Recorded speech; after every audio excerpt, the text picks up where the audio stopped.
It's a hot one today. Thanks. So hot.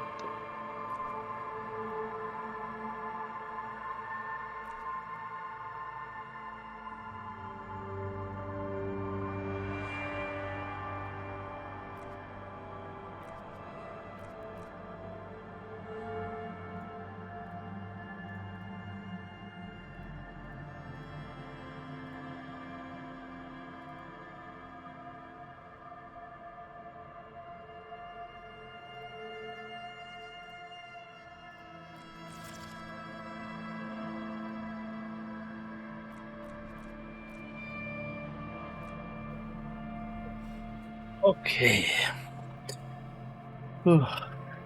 So.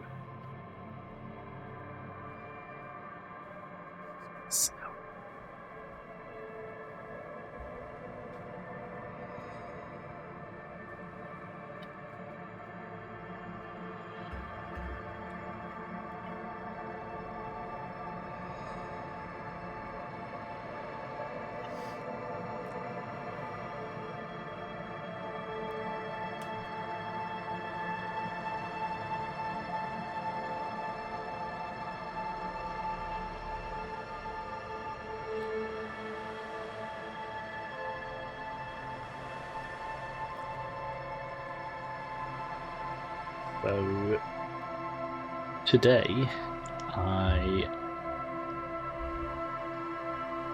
am trialing a new schedule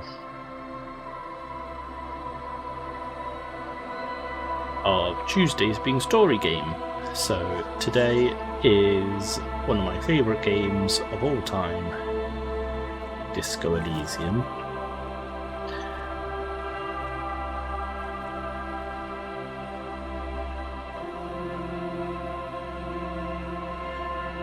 I may move myself in the corner, depending on what the UI is like, but this is a story-heavy decision role-playing game, I guess. You'll get the gist of it.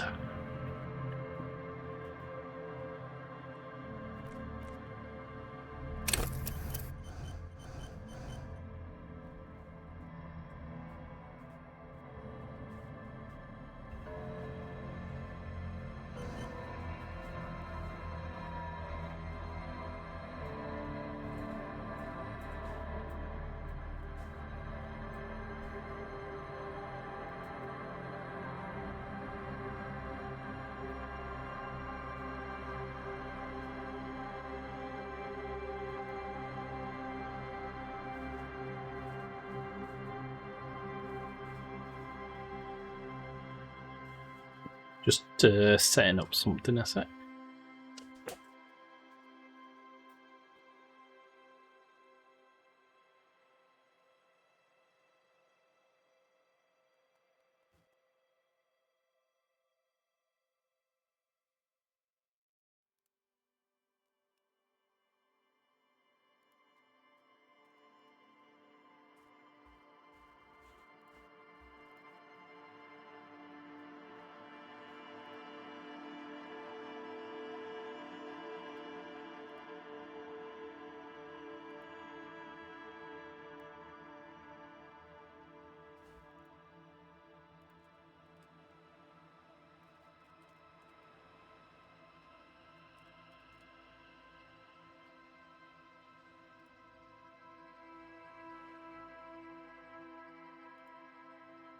Okay.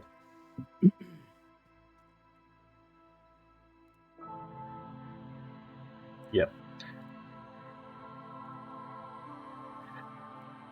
So, yeah, this game. So you play as this character here, and you can create his sort of. You can basically give him stats. So, yeah, this is his archetype. You can be a thinker, a sensitive, Physical. Thinker, being extremely intelligent, very bad with people, knows interesting facts, comes up with original ideas. Very psychological, sensitive man is. A magnetic personality, but a bit unstable. Might begin to lose his mind. And you can see you've got these stats at the bottom. Intellect, psyche, physique, and motorics. And then physical is extremely physical, interacts with the world through his body, gets things done, but dumb as a rock. So you can see here, obviously the thinker gets 5 intellect, 1 psyche, 2 physical, 4 motorics. And then they've got this like sort of key skill here. So encyclopedia being the thinker's key skill, Inland Empire being the sensitive's key skill, and hand-eye coordination being the physical's key skill. So what that means is that, I mean, you'll see as the stream goes on what that means in terms of basically the skills in this person's head that create the character. So I think I might create my own. So intellect, I want him. Yeah, let's get everything to 1. So yeah, here we go. So intellect, either terrible or good. So I want quite a high intellect. So I am good. Psyche, sensitivity, how emotionally intelligent I am. I want to be fairly emotionally intelligent, like pretty average. Physique, your musculature, how strong you are. So I'll go weak because I'm not trying to be super strong. And motorics, your sensors. So that's like like it said on the book before, hand-eye coordination. So I want average for motorics. And then let's click on next. And then it'll ask what our key skill will be. So you can see here along the intellect line, we've got these. So logic is wield raw intellectual power, how to deduce the world. Encyclopedia, it calls upon all your knowledge, produce fascinating trivia. Rhetoric, produce the art of persuasion, enjoy rigorous intellectual discourse. Drama, play the actor, lie and detect lies. Conceptualization, understand creativity, see art in the world. Visual calculus, reconstruct crime scenes, make laws of physics work for the law. And then your psyche of volition, hold yourself together, keep your morale up. Inland Empire, hunches and gut feelings, dreams in waking life. So Inland Empire is, like it says, it's your hunch. When you've got a hunch about something, or that like sort of, as it says, a gut feeling, the more skills in Inland Empire you have, the more of these gut feelings you get. Empathy is empathy, so how the ability to understand others. Authority, how to sort of assert yourself, intimidate the public. Esprit de corps, connect to Station 41, understand cop culture. So you play a cop in this game. Suggestion, how to charm men and women and play the puppet master. And then you got physique, endurance, pain threshold, physical instrument, electrochemistry, shivers, and half-light. So endurance is basically how strong you are, how many sort of, because in this game you have health as such, and you have a mental health as well. So physical health and a mental health. So they are these two. Volition being your mental health, and endurance being your physical health. If one depletes completely, well, you may or may not see what happens. So pain threshold is how to shrug off the pain. They'll have to hurt you more. Physical instrument, flex powerful muscles, enjoy healthy organs. Electrochemistry, go to party planet, love and be loved by drugs. Shivers, raise a hair on your neck, tune into your city. So that, shivers is very much similar to Inland Empire, but it's more of a, you feel the hair stand up on the back of your neck, and you can sense the world around you. Half-light is basically like rage almost. And then your motorics, hand-eye coordination, perception, like how to see things, see, hear and smell everything, that no detail. So a higher perception lets you see more in the world. Reaction speed, self-explanatory. Savoir-faire is sneak under their noses, stun with immense panache. Interfacing, master machines, pick locks and pockets. And composure, straighten your back, keep your poker face. So these are all the skills in the game. You can see that based on what I chose on the screen previous is I now have that in each of them. So I think I'm going to put my skill in Shivers. So that will be my signature skill. I'm going to go for the cop, where he's in tune with the city. He knows what's going on. Like, he's been a cop for ages. He just has a good feeling about things.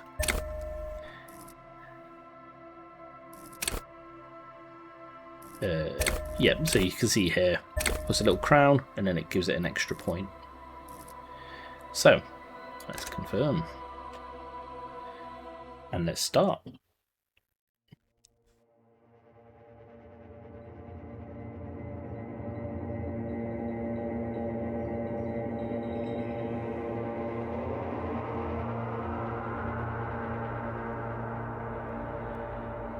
There is nothing, only warm primordial blackness. Your conscious ferments in it, no larger than a single grain of malt. You don't have to do anything anymore.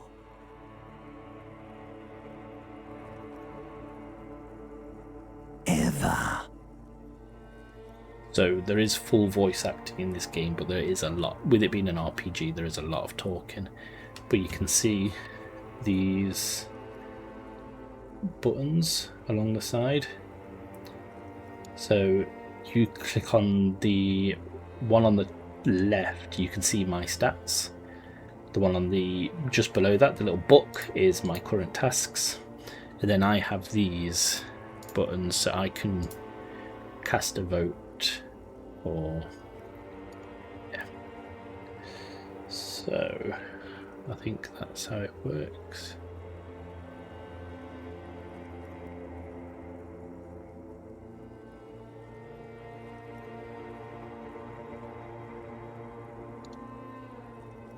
Yep. Never, ever. Yeah, so if I click that, you can then vote on what I should pick.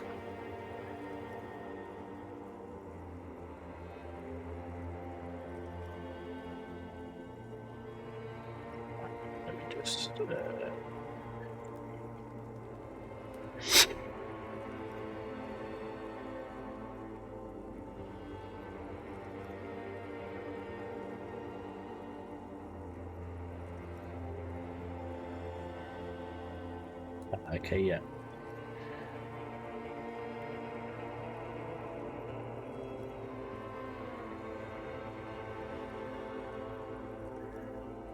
Never, ever, ever, baby.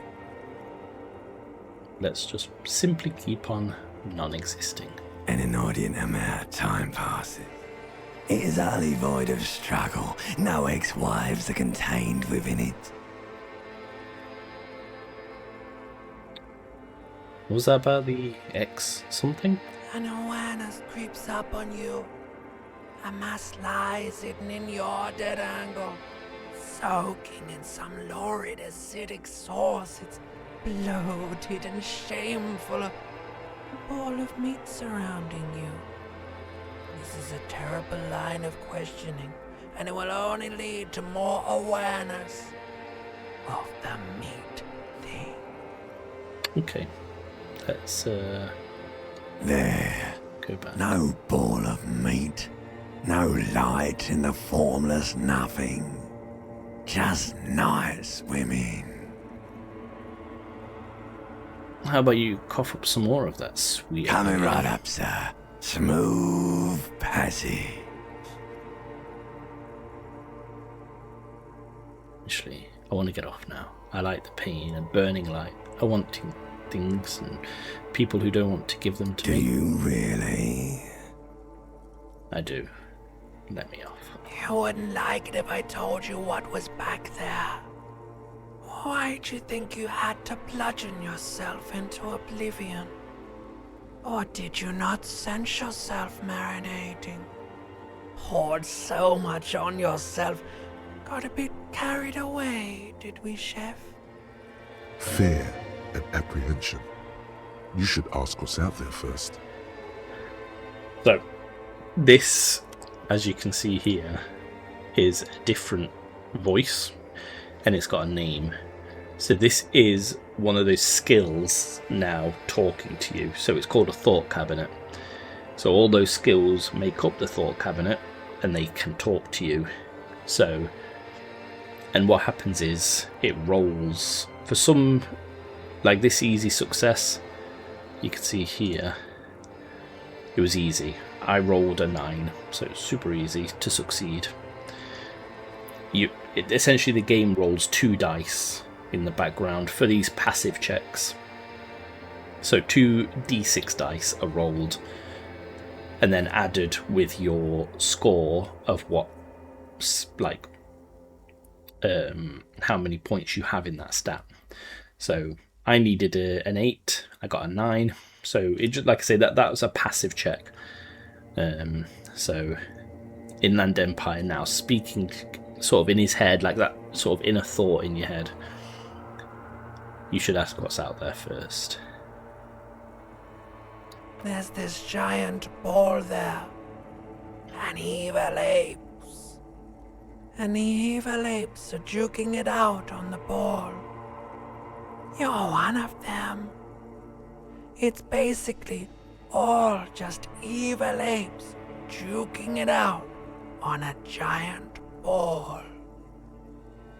You can't even make out it's a ball when you're joking it out. It's that large. Infinitesimally small. And this juking it out, I keep hearing about. What's that? Vying for resources. It's just a stupid expression you picked up somewhere. The part of the presentation you want to take home with you is this. You have to beat the other evil apes in the face, or you lose. That's sad. Yes, it is. And you drowned in that sadness a long time ago. What do you mean, drowned? You lost. A sound outside. You recognize it. It's a Caprice Canela motor carriage. But that's Encyclopedia telling me something.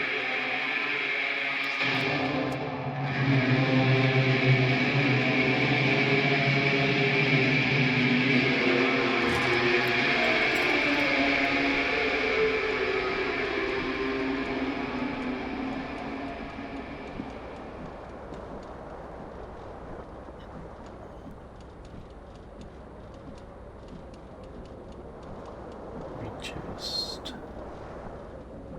move me.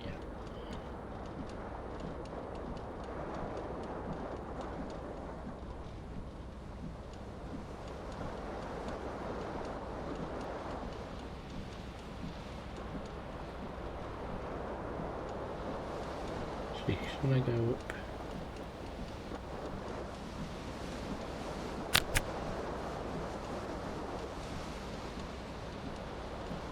We're just here. So now I control this. You can see click, click, click, click, click, click, click. Or I can use the keyboard to move around. See, if I hold tab, it highlights things that I can interact with.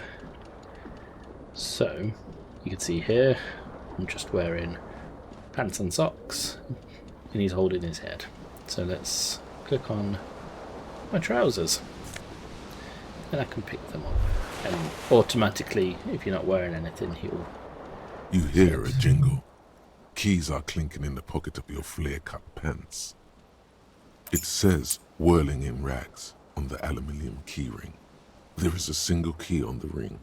The number 1 is etched on it. It should open the door. So you can see here that narrator essentially is the voice in your head, and as I said before, these are all the different thoughts speaking to you.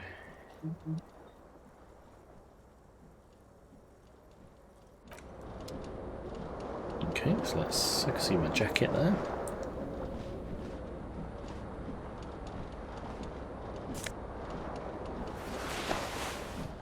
Oh, in the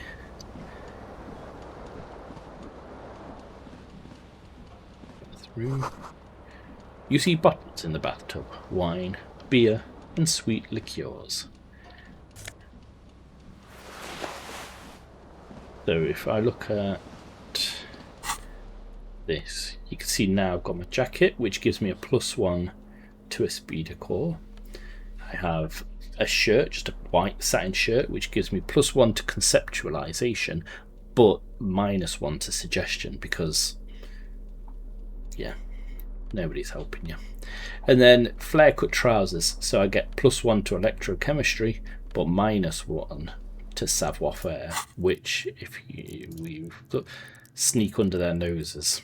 So I can't be sneaking when I've got flare pants on. So let's have a look in the mirror. A mirror hangs above a bent and broken sink. In a fierce discharge of masculine energy, someone has ripped half the faucet off. Hot water sprays from the base and steam covers the mirror. You cannot see yourself, just the outline of a man. So that's why I cannot see. So this is my player portrait here. Can't see myself. I'm merely an outline. Suddenly, you realize you have no memory of the face that awaits you there, underneath the soft vapor. Really? Nothing? Really? All recollection of the person you are, the people in your life, and even the world you're in has drowned in a sea of blood alcohol. This was no mere night of drinking. It was a deluge of world-ending proportions. So I can choose to wipe the mirror or be like, I'm not doing this right now. I think I'll just leave for now. Maybe I don't want to see the man in the mirror. Oh, I can see my tie swinging round. This fan has 2 chain pull switches. One ends in a tiny fan, the other in a light bulb. A truly horrific necktie has somehow attached itself to one of the blades. So now you can see here, one of the options I've got is savoir faire, a related skill check. So you can see here that it needs a 2. I have, I think, is there a way I can, if I check my skills, I have 2 in savoir faire. Oh wait, is that how much? Oh no, I need a 10, sorry, and I have a 2. Forget that it's here. So it's say there, because it's a medium skill check, but I need 10. So I have 2, which means I need to roll an 8. So I could give it a go, but whilst it's spinning, you could think, let's pull on the fan cord. The blades come squeaking to a halt. It should be easier to reach the tie now. So there you go, look. So now I've got a +3 to that check because I turned the fan off. So that's 5 total. I only need a 10, which means I only need to roll a 5 out of a possible 12. So let's roll. You reach out to grab the tie, but what's this? Diffuse, radiating chest pain. Doom comes over you. I rolled a double 1, which is, regardless, always a failure as it showed. So look there, So my total, I need 10. But because I rolled double 1, regardless if I needed, even if I'd have got more than I needed, it would have been a failure, critical failure. This is So you bad. can see, look, I've now Feels like sharp stones grinding in your chest taken and a hit keeping to you my from health. moving. For quite a long time. Still ongoing. Now is a good time to start worrying. Finally, the pressure recedes. You find yourself covered in cold sweat and trying not to move, hoping it will keep you from dying. I'm going to pull on the light bulb. A terrible mistake. Turn the lights off immediately. You can practically feel the photons burning a hole in your brain. Okay, let's turn The it off. lights are off. So now, because I failed that check, I can't retry a white check. So I need to, as it says there, put skill points into that skill, and it will reopen that check. So let's come back to that. Let's explore the room. This magnum-sized bottle of Commodore Red is empty. I've got something over here. It is an empty cassette case. Let's take it. Looks like someone tore out the tape while the song was playing. This reel-to-reel tape player is still on, rolling empty. And I think, yeah, there's this broken window. The window stands broken in its frame. Cold wind blows in. Let's look out. The morning light hurts your eyes. It's hazy, but you see the ocean and some war-torn buildings. So this visual calculus check, I have a pretty high visual calculus, a 4, and I only need a 9. So again, only a 5. The shards face Got outward. an 8. Whatever broke this window came from the inside. I break it with my own A hands. fine web of scarring covers the back of your right hand, but none of it is recent. Did this More then? likely a projectile than a held object. There are no fragments on the floor from pulling a tool back in after impact. It is too large for a bullet, yet too small for a piece of furniture. You're looking for something heavy and larger than your fist. Like the green shoe that's on the hat rack in the corner, which, coincidentally, is missing its friend. So you can see visual calculus here is using the world around to paint a picture. Congratulations, you smashed the window with your own shoe. Now you only have one. If you're lucky, you can still find the other on the balcony outside. The door to it should be outside your room. Maybe it wasn't me. You mean someone else took your shoe off and smashed the window with it? This person also forced the drinks on you. I should go Cool under that shoe. wind gushes in. Your toes curl up from the cold. You can see here now I have a new task, which is to find my other shoe. So you should be able to see that. If you click the little thing, find your other shoe.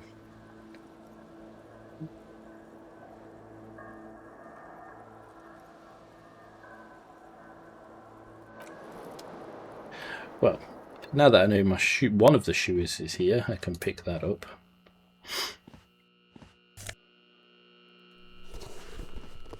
Shoe now. Let's exit.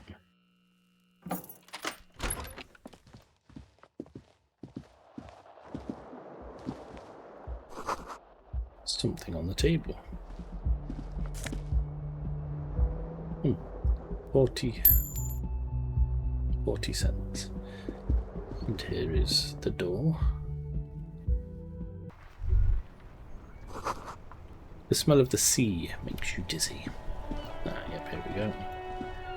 Here is a gust of briny wind washes over you. My other shoe. There they both are. Two identical shoes, both copiously green and indiscriminately snakeskin, reunited on your feet. Like two baby crocodiles. How do they fit? Good, they're balanced, comfy. Feels like the only good thing about you right now, truth be told. Okay. Let's go back inside.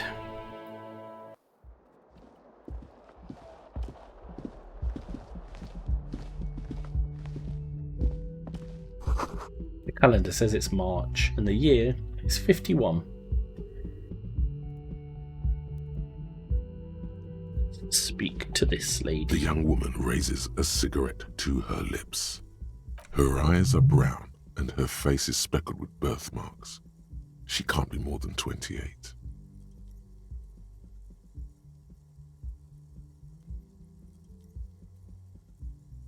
Officer, am I military personnel? No. Wait, oh no.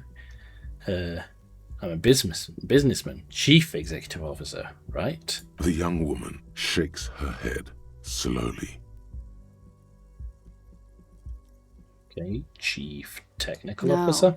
You're a police officer, sir. So I can, let's see if anyone wants to vote.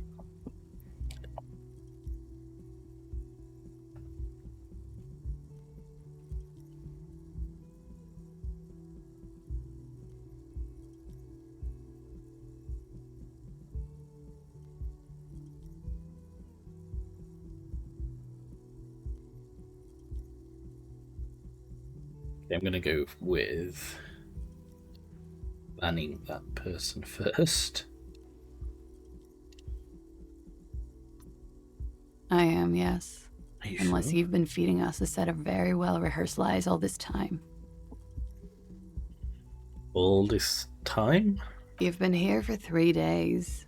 On official police business, no less. And what business is that? Couldn't say. In truth, so far, mostly drinking. What don't I remember? Why don't I remember being a cop or anything else? Who in their right mind would let me be an officer of the law? Oh, a challenging check. Red check means it cannot be retried. Whatever the outcome is concrete. Try the expression on her. Let her know you want her physically. I'm going to say, why don't I remember being a cop or anything else? Could it be because of the drinking? Possibly. Who in their right mind would let me be an officer of the law? Don't be so harsh on yourself.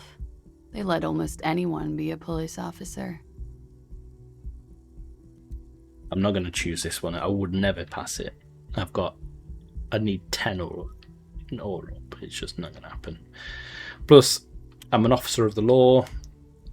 Clearly woke up in a bad situation. I want to, get things at least a little bit better.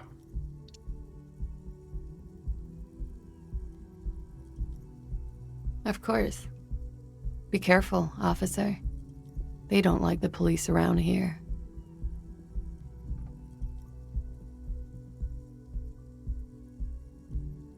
Something stirs in you as she's about to go. Call it an instinct, a need. The need to ask questions. It's like you said the words 1,000,000 times before. She looks back at you, a light glinting off her eyes. Before you go, I have some questions for you. Yes. What is it that they have against the police here? The dock workers are pretty cocky. They think they're police enough. At least here on the coast. I can't say about the rest of the city. Where exactly is here? Where am I? You're in a hostel, sir. No. Where are we? Where in the world? We are in Revachol. Revachol is the disgraced former capital of the world, divided into zones of control under foreign occupation. Half a century after a failed world revolution, she is central to our moment in time. Revachol forever? Forever and ever. And ever and ever. Out of the corner of your eye, you see the hair on the back of your hand standing on end. It feels as though low-grade lightning is coursing through you. You must be hypersensitive from the hangover. Tell me, is it 51 now? It's 51. What century? The current century? And that's what number? Centuries don't have numbers. They have names. And this is the current one. How many centuries have there been then? Civilization has existed for 8,000 years, sir. What's so funny? You're right. There is nothing funny about civilization. Your room is almost next to mine. Did you hear anything last night? There was the usual ruckus. Loud disco music. Let's go. Did I have any visitors? I couldn't say. It's impossible to hear people speaking from over here. Loud disco music? Oh, yes. Various artists. Ostentatious orchestration prime among them. Oh, that. Yeah. Whoa. The less said about OO, the better. OO were huge where I come from. I was very young then, of course. Like 7. Life gets hard, but we go on. It mostly just gets hard, doesn't it? It would appear so. At around 2 o'clock, the disco stopped and there was a change of pace. What happened? A slow, sad song started playing, like organ music on repeat. That went on for quite a while. Some of the time, you were yelling along to it. Was I singing this? Yes, there was a church in there, a really small church, like the smallest, saddest church in the whole world. It was about that. And also, What else? that it doesn't matter anymore and that we're alone now. It was difficult to tell. The song itself was very quiet and soft, but you sounded like a winded boar, sir. It was hard to understand what you were singing on top of it. When you say wounded, do you mean that in a cool way, like a wild beast? Yes. It was very cool. Nice. It's impossible to say whether she's being sarcastic or really means it. Then what Then happened? you started screaming and trashed the place. That's so me. What did I The do? window was smashed. The tape player, probably. The song stopped. And furniture, too. A real destructathon. There was screaming. Then I think you passed out. Okay. I've heard enough. Okay. You can go now. Glad to have been of assistance. No worries.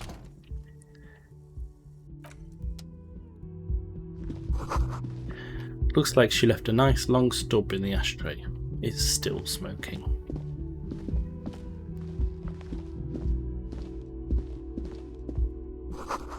This is the weekend edition of the satirical newspaper Trom de Le Monde.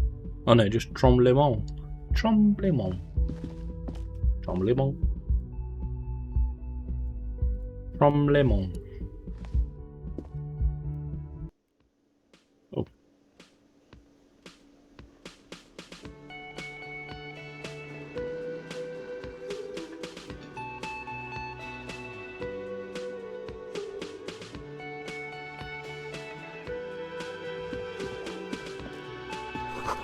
This is what the lyrics would be. A big old karaoke mic just waiting for someone to sing into it. The speaker is connected to the radio. The music is seasoned with static. You should totally sing karaoke here, the first chance you get. Your emotions need to be expressed. People need to know your vast, oceanic soul. Soul is immense. Utterly. And it needs to be heard. Through a PA system. By other people. This goes well with the theory I'm developing that I'm a down-on-my-luck superstar. Who is mistakenly identified as a cop for his prominent jawline? Yes, sounds likely. You should probably go on stage and pose for a moment when you're done with this thought. See if it works. What should I sing? You should sing the sad small church song from that tape you found. Thought it was obvious. Of course, they'll really get a gauge on my soul. Serves that them one. right. Wipe that smirk off their face with your sad, tragic small church song. Who's laughing now? No one. No one. You would need another copy of the tape first, though. The one upstairs is destroyed. Okay. So that's a little thought you can have. Yeah, this feels right. You belong here. Okay, let's talk to this chap. A man in his late 20s stands behind the counter, inspecting a stuffed seabird. As you approach, he gives you a sideways glance, then looks down again. That was disdain in his eyes. Even now he is purposely ignoring you. Looks like he's not a fan. Are you the bartender? No, I'm not the bartender. I'm the cafeteria manager. You look That like a period bartender. of my life is over. Not everyone who stands behind a counter is a bartender, okay? I'm the cafeteria manager. Mm-hmm. I sense you're not a fan of mine. Oh no, you're a hero. A real hero cop. Could the massive property damage upstairs have anything to do with this? So not only am I a cop, but I'm also a hero? Yes, you are. A real decorated hero. I do. What did you not do? First you took the body down, then you solved the murder, then you didn't trash my hostel room. Maybe you even negotiated the strike. Goddamn hero. Guessing I didn't do any of those things. You're right, you didn't, and it's only taken you 3 days not to. When you're in all that time, have you seen No, me I around? haven't seen you around. I'm not always here. He looks down again and keeps plucking at the bird. Let's look at the stuffed bird. A competent work of taxidermy. The white and brown seabird lies among piles of coasters and drying mugs. One of its wings broken. The man is trying to mend it. Looks like the bird was ripped off the shield that was used to mount it, most likely on a wall. This is the Great Skua. The seabird is the symbol for the discovery of the Insulindian Isola, the part of the world you are in right now. That's a great skua, right? Look, your buddy is over there. He looks at the doors where a man in a bomber jacket is tapping his foot. Why don't you go and talk to him, okay? I'm a cop and I talk to whoever I please. He pretends not to hear you, concentrating on the bird instead. Then I'll leave, because I want to.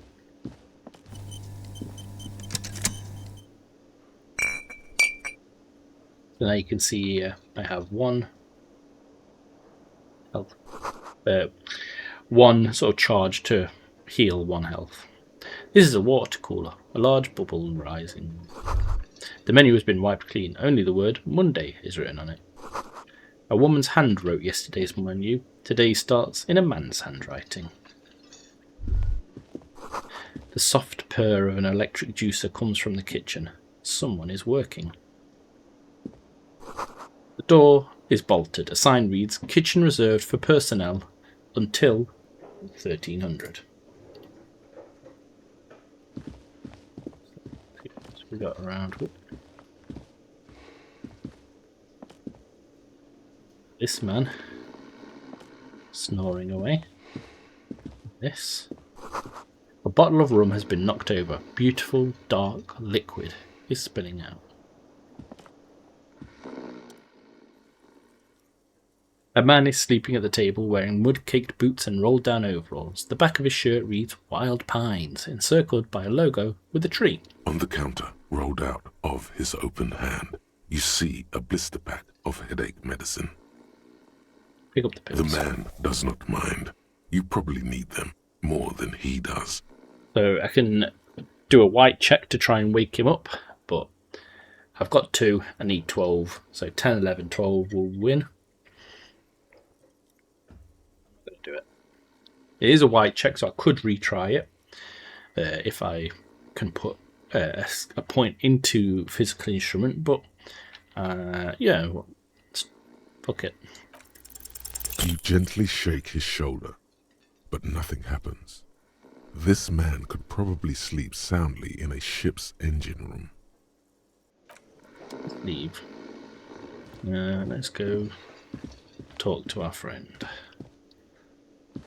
A bespectacled man in an orange bomber jacket is tapping his foot on the floor.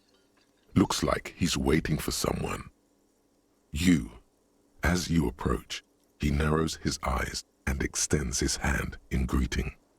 If an assault were launched on this building right now, if the windows came crashing down and the whole world descended upon you, this man would hurl himself in death's way to save you.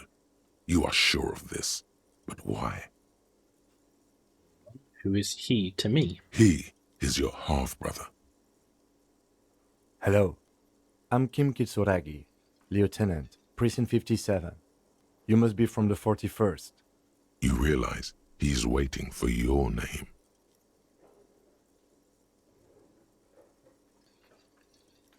See if we can vote on this, if anyone wants to vote. That, I've got a pretty high chance. I only need a 6 and up.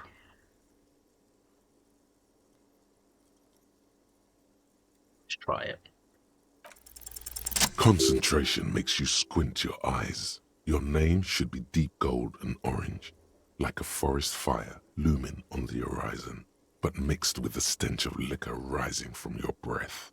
You're 2 steps closer to it, but there are still many to go. It is not yet time. Okay then. It looks like we had a little scheduling error on Sunday. Saturday too, actually. Have you had time to talk to the manager here? What he means is, he has been trying to meet up with you for 2 days, but you have been otherwise occupied. You mean him? Yeah, just talk to him. If you don't mind, we should talk to him again. Ask him for a rundown of the area. Now that I'm here as well. I understand the scene is out back, right? It also wouldn't hurt to assure him the police are finally here. In full force, I mean. Have you mapped out the initial interviews? I haven't. Okay, we'll have time for that after we take a look at the coroner's case. Have you removed the dead body from the tree? Yeah.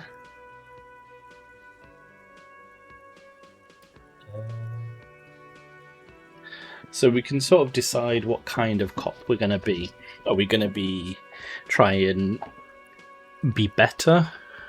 Just, yeah, no Planet Zoo tonight. It's Story Time Tuesday, where we play a story game. Specifically, this story game, Disco Elysium, one of the greatest story games of all time. So I can decide what kind of cop I want to be. Do I want to just barefaced lie to him, pretend I'm someone better than I am, or try and redeem myself? I think I'll go for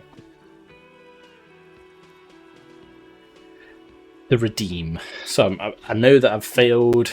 I just want to be like, I want to be a bit goofy about it. Like, I'm not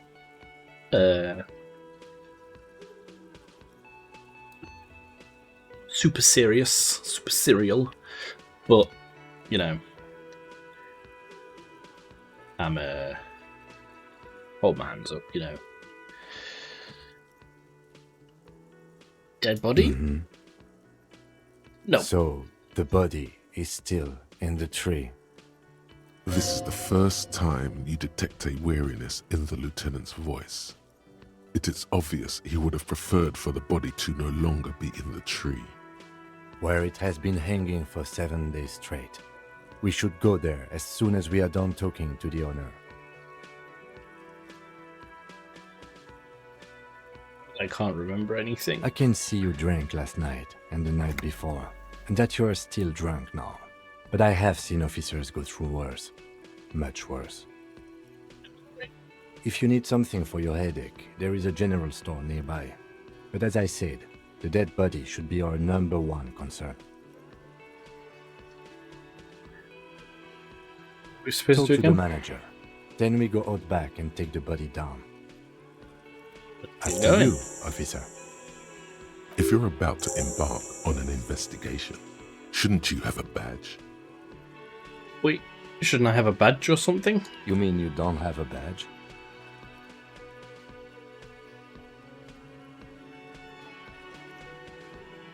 It wasn't on me when I was... Losing your identification card is a serious matter.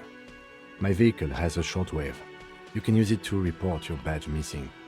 I advise you to try to locate it as quickly as possible. Okie But getting the body down should still take precedence.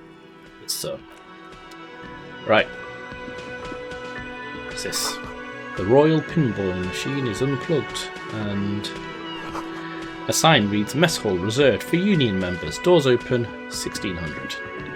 Let's go talk to this friendly man again.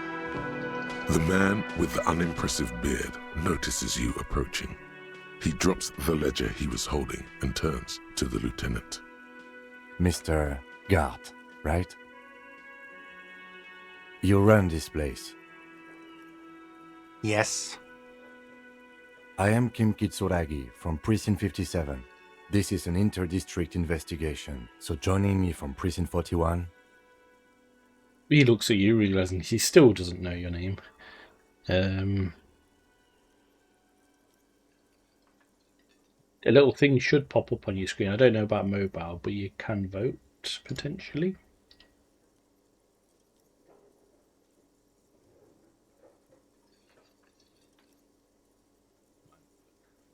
I'll carry on. I'm going to go for what is gold and orange, like a forest fire, but smells like liquor. Are you kidding me? Kim is about to say, so let's just let Kim talk. Right. Now, I know it took us a while to arrive at the scene. It also took you a while to call us and report the dead body. It was you who placed the call, yes? No, I only just got here. It was probably Sylvie who called you. She usually works the bar here. I'm only temporarily taking over her duties. Okay. Do you have her number? As a matter of fact, I do. Okay. Take note of them. Thank you. You said you just got here. From where? Are you a local? What, of Martinez? No, I live in Jamrock. I only sometimes come here to keep an eye on the place. This is just one of the many, many cafeterias I manage. Distinguished gentleman. But you still know your way around, yes? In case we need directions. Yes, I know where some things are, but as I said, I don't live here. I just used to work here. And I'm not going to start working here again, if that's what you think. I didn't imply that. Detective. I didn't say anything. He probably means this is where you step in and ask your questions. Right then. Questions. I got this. His face expresses profound doubt in your having this. Why did Sylvie go away? She went away because none of your business. Have they not been telling you you're a cop? Am I not a cop? Everything is my business. Okay, you got me. She went away because of the dead body out back. And because I asked for her number. That's why Sylvie went away. I hope you appreciate that. Thank you. Mystery solved. Is it? Because I thought you were supposed to be investigating the lynching, not my employer conduct.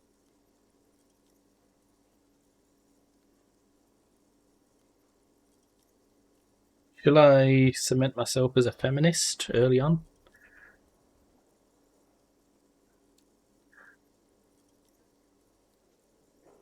Here we go, yep. Everything has something to do with everything. Good for you. Was there something else? I'd like to get back to what I was doing. Where exactly is the body? Behind this building, there's a courtyard. They hoisted him up on a tree there. How do we get That's there, then? easy. See that door there? First you exit through that. Then, to your right, you should see a big hole in the fence. A really big one. You can get to the courtyard through there.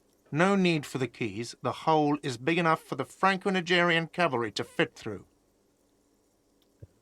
I don't know who killed him. I'm not the police. That's your job. What are you, crazy? Of course I didn't kill him. Let's go. Bing, task complete. Did it. Not so fast. You owe me 130 real.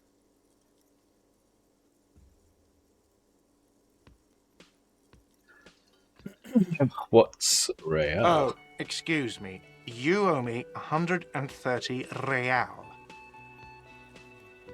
The IIR, or Inter-Isolary Real, is the global reserve currency. Whatever part of the world you're in right now, it's safe to assume he means you owe him some money. By real, do you mean some form of street cred? No, because Encyclopedia just told me that, so I know it's money. Oh, I understand. You mean I owe you money? Wow, you're a genius. Yes, that's right, money. You owe this establishment 130 real. What do I owe this place Let's for? see. 3 nights at a tariff of 20 real comes to 60 real. Then there's the window you annihilated. The hole in the window was the first thing I saw when I came to work. So don't try to tell me you didn't. That will be 40 real in damages. So 100. Another thing you've annihilated is half the bar. You've run a tab of 30 real. Actually more, but we'll round it down to 30 for your hard work maintaining the stability and order of Revachol. That's 60 plus 40 plus 30 equals 130 real. And yes, real is still money. You're under You arrest. can't arrest me. I haven't done anything.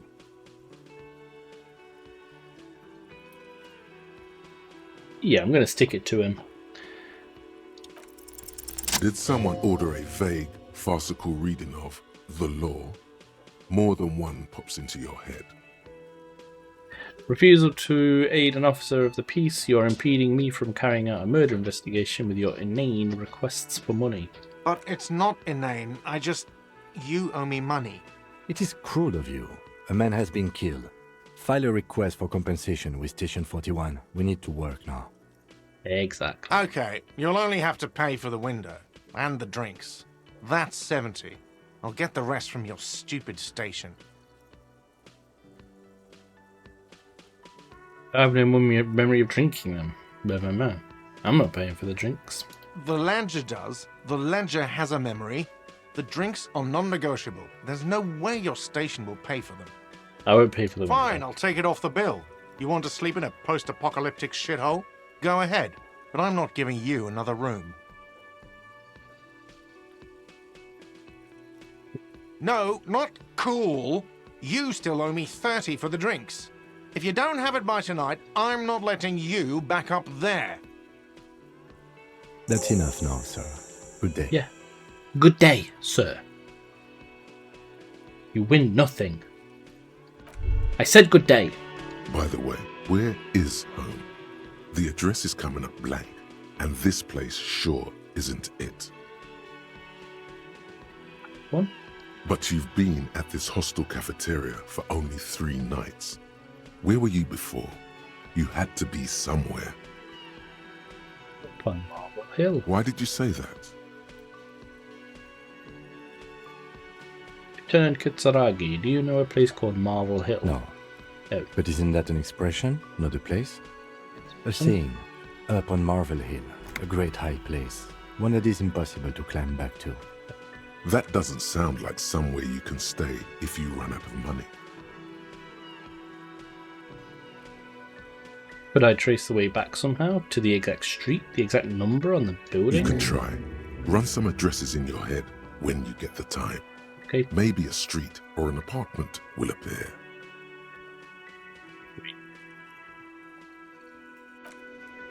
So I've gained a thought. The lonesome long way home. So I can internalize that thought into my cabinet. which means that you can see it as a sort of... It's basically you trying to figure something out. So this one is... The problem is, let's rewind. Let's trace your drunken steps back home. Jump across the raised channel bridge southwest of here. Fall over, get up, get off the asphalt in 20 minutes, shuffle your feet through courtyards, scaring little children, go under the great raised motor track, the 881, until you reach La Domaine Eminente in North Jamrock. The streets are frozen this time of year, caked with ice. Walk down Main to Perdition. There's a side alley there, and your footprints in the mud. So let's internalise that thought. It takes 6 hours 5 minutes to complete the thought in game, and whilst the thought is in place, I get +1 to my encyclopedia. And you can see it's 10 past 9. In this game, time progresses through conversation. Right, so let's go. Go sort this.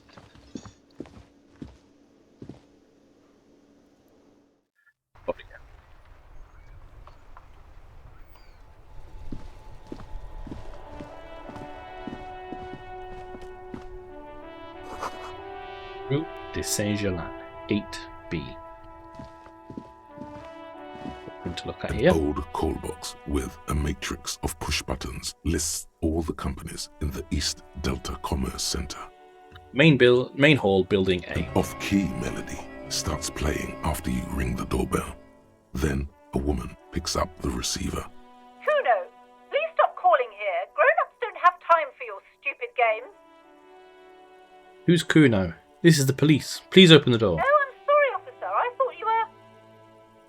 But the doorbell is broken, and the bookstore shouldn't even be on the list anymore. So I can't help you. Please don't call here again. Thanks. Oh. A single beep indicates that the line has gone dead. Okay. Andro Orlando, hair, SCA. You ring the doorbell, but no one answers. What an ominous name for a hair salon. Doesn't bode well for anyone's hair. Artemitep's boxing for young athletes All and you gym. hear is static, but no one answers the call. 24-hour window. You ring the doorbell, but nothing happens. Emma's Fashion Atelier. You wait for a minute or two, but all you get from the call box is silence. No one answers the call. Fabron's Taxi. Looks like someone has melted half the plastic off with a lighter. The doorbell doesn't work anymore. Okay. Slipstream's You hear SCA. static from the intercom speaker. It sounds as if someone has picked up the receiver, but isn't saying anything. Hello? Is anyone there? Yes, hello. This is Tricentennial Electric. Have you come to place an order? She sounds almost antique, as if her voice was being played off an old wax cylinder. A receiver must not be working properly. Hold on. Tricentennial Electrics. I thought I was calling Slipstream SCA. My God. The lieutenant exchanges a look with you. Sorry. It's you. My God. I didn't think I would hear your voice. Who cares that you don't remember her? Just go along with it. Yeah, it's me. Here I am again, crawling back into your life. Michelle, just please.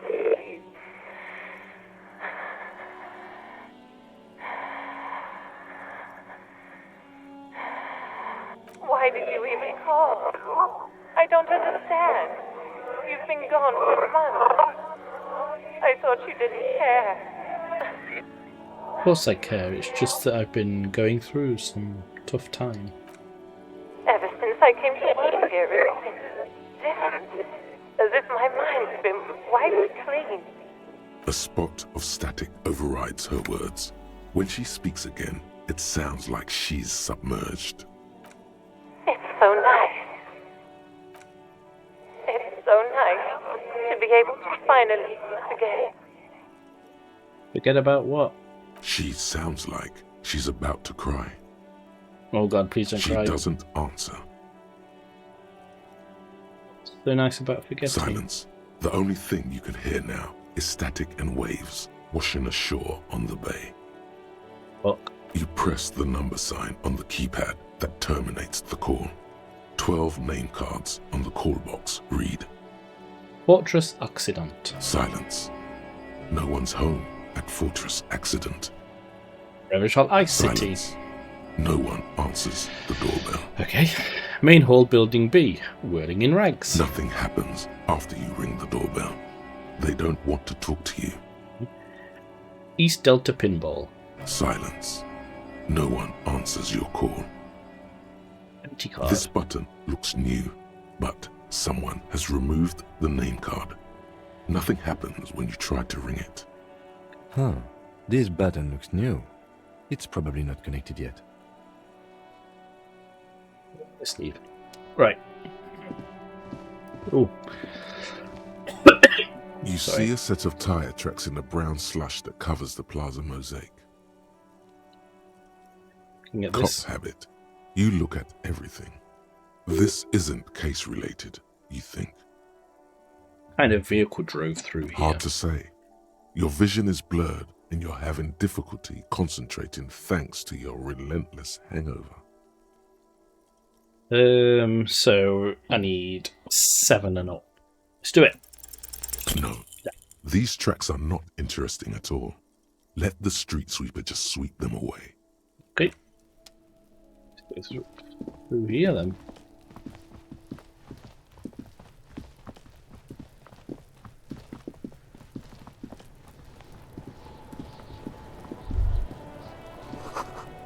Smells like spoiled meat and curdled dairy. A human being decomposes. And a little rat throws rocks at the human meat. Kuno's got this! If there ever was such a thing as an ugly kid, then this is it. He's almost exquisite in his ugliness, like a gremlin. Oh yeah, Nappa Gumpy, Kuno! Hey kid, a word. Police business. Right in the dick, Kuno! Get him right in the dick! Love it in the dick. The boy is sweating profusely. His eyes are like 2 black holes and his jaw is twitching as if trying to break free from the empire of his body.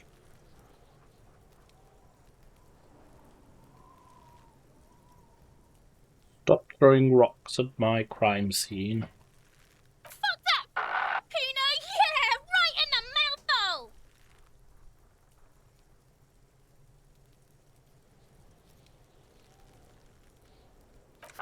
Shits himself. The rake, Kuno! You should throw the rake at him, Kuno! The fuck? Does Kuno know what a rake is? Kuno's not a gardener. Kim, what should we do? We shouldn't do anything. I don't tempt such forces. Horses. You will see. Oh. The language these kids are using, pure unfettered id. There will be no reasoning with those creatures. Are you kids siblings? The fuck are you talking about? He's calling us Kuno! He says we're fucking each other! Look, I have questions for you. Alright, entertain the Kuno. Show me what you got. What you got there? What you got, huh? Show me what you got. Irregular speech patterns, overconfidence. Could this kid be on drugs? This warrants further investigation into this Kuno.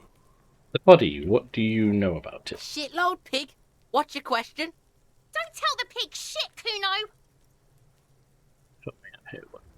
If I were to want to waste my time, which I do not, I would ask them who he is, how he got there, and the usual. The usual being, have you seen anything out of the ordinary? Or have you seen anything suspicious? Do you know who he Kuno's was? fuck imp. Kuno uses the fuck imp for target practice. He's trying to hide the fact that he doesn't know. So you don't know Kuno knows anything, all got it. kinds of shit. Kuno's not a snitch. That's all. Trying to make the Kuno sing into the Popo phone. Do you know how it got up there? Probably climbed. Kuno was busy down the road when that shit went down. So you didn't see it happening? You heard Kuno. Kuno wasn't even in Martinez. Kuno wasn't in Revachol. Kuno wasn't regional. Okay, where did you go then? I don't know. Some fucking Night City? Mesk or I don't know. Some other place. Night City. Kuno was in fucking Night City. There is no Night City anywhere. That sounds like the name of a city in some pulp science fiction novel. Where is Night City? Kuno gives this info out on a need-to-know basis, and you don't need to know. Kuno didn't smoke the gimp, if that's what you meant. Thanks, Kuno. That's one name you can now cross off the list. Have you seen anyone suspicious around? Just a couple of pigs sniffing around in the dirt. That seems pretty fucking suspicious to Kuno. Yeah, you tell the faggoty, Kuno. Looks like you're a fagari now, whatever that means. The suspicious question doesn't really work in antagonistic situations. Right, now let's talk about something You're else. testing Kuno's patience here. Get lost, At the crime scene, you kids often play in this yard? Right, pig? This is where Kuno plays with his little wooden choo-choo. Fuck do you want with it? Yeah, whatever. Kuno doesn't give a shit. Who is Kuno? Kuno's Kuno, pig? It's always Kuno, never I.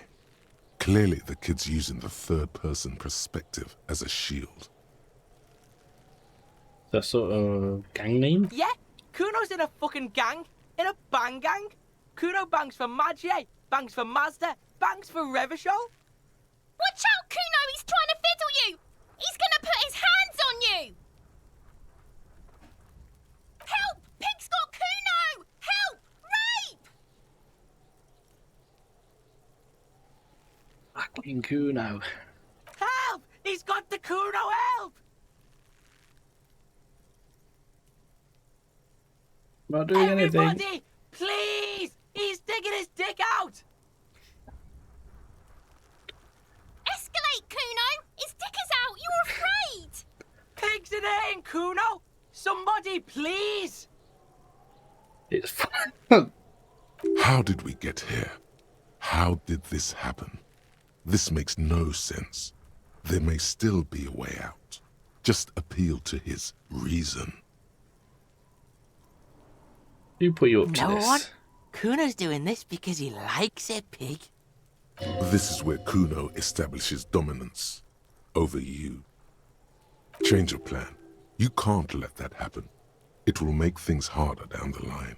You may end up missing crucial information. Help! The pig's gagging him! Kuno can't speak! Be logical, kid. I haven't done anything to you. Fucking logical! Help! The logical pig is fiddling Kuno! No! Get off Kuno, you sick fat fuck! The nearly psychopathic way they could slip in and out of the act implies you're not the first victim. Are you high right now? Help! Misters, help! He's flashing Kuno! He's showing his genitals! If you don't help Kuno now, it'll be too late! Someone put you up to this? You put him up to this yourself when you decided to talk to him in the first place. Him? Listen to your friend. Help! The RCM is trying to fuck Kuno in the ass! Punch him. Look, For emphasis, a ghost is saying this. A shit-eating psychopathic ghost with an ace up his sleeve. I know you wanted to hit me. You got that I'm gonna fuck that Kuno up look that Kuno's dad gets. The murder look. The rage look. Relax. He can't read your mind. He doesn't know you were thinking that. Yes, but I didn't act upon it.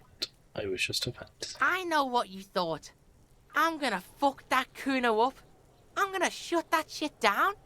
You know what? You should've, because now You're nothing. You're a joke to Kuno. Kuno laughs at you. King Kuno! Kuno turned you into his prison, bitch! You're gonna be in this shit with Kuno! No, you're not. We can just leave. Bitch, you're gonna be in this shit with Kuno forever! A peepo is a type of hat, by the way. Peepo-headed critter. She's got peepo on. Nice peepo. You don't talk to me about my fucking peeper! You don't know where I come from! You're just Kuno's bottom bitch! Whatever. Okay. Kuno is kind to his bitch. Ask your questions, but remember, this changes shit. Click, click, click, click! Okay, I'm Kuno off. doesn't fucking care. God damn, Kuno. Alright, let's look at these footprints.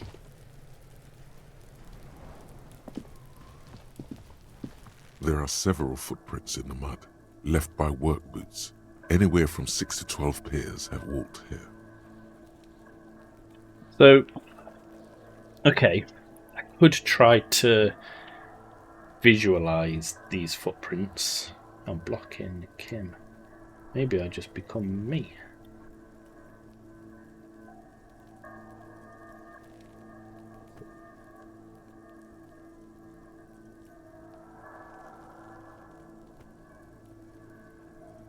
Let's go.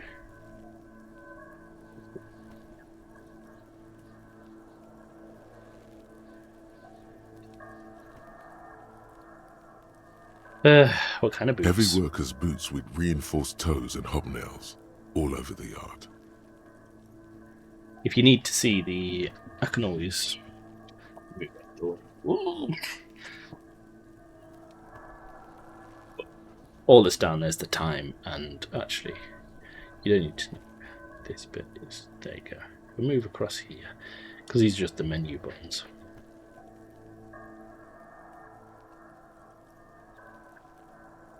Isn't this something an industrial worker would wear? Lieutenant, workers' boots tracks. Noted.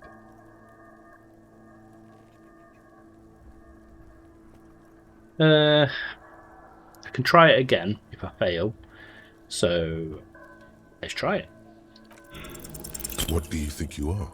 A super detective? Yes. You're hungover. Damn. These are just dents in the mud. No pattern emerges for the time being. Okay. So yeah, I took a hit to my psyche. I can recharge it, but sometimes you'll do something that will recharge it naturally. So I'll leave it for now. Let's have a look. I don't want to look at this just yet. Let's see what's going on. The winch mechanism has been oxidizing for some years. Oh look, there's something down here. What's this? An inconspicuous pile of the roofing material, Eternite. This? It's nothing. Someone just left some roofing material slanted against an old shack.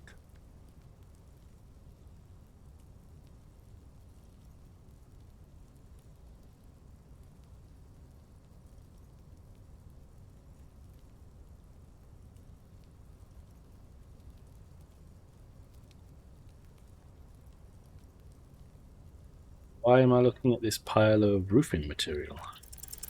Because it's nice and orderly. Well-laid pallets. Easy on the eyes. Rhythmic pattern. There we go. Calms your mind. Mammals like this stuff. Super car. Let's have a look. Yeah.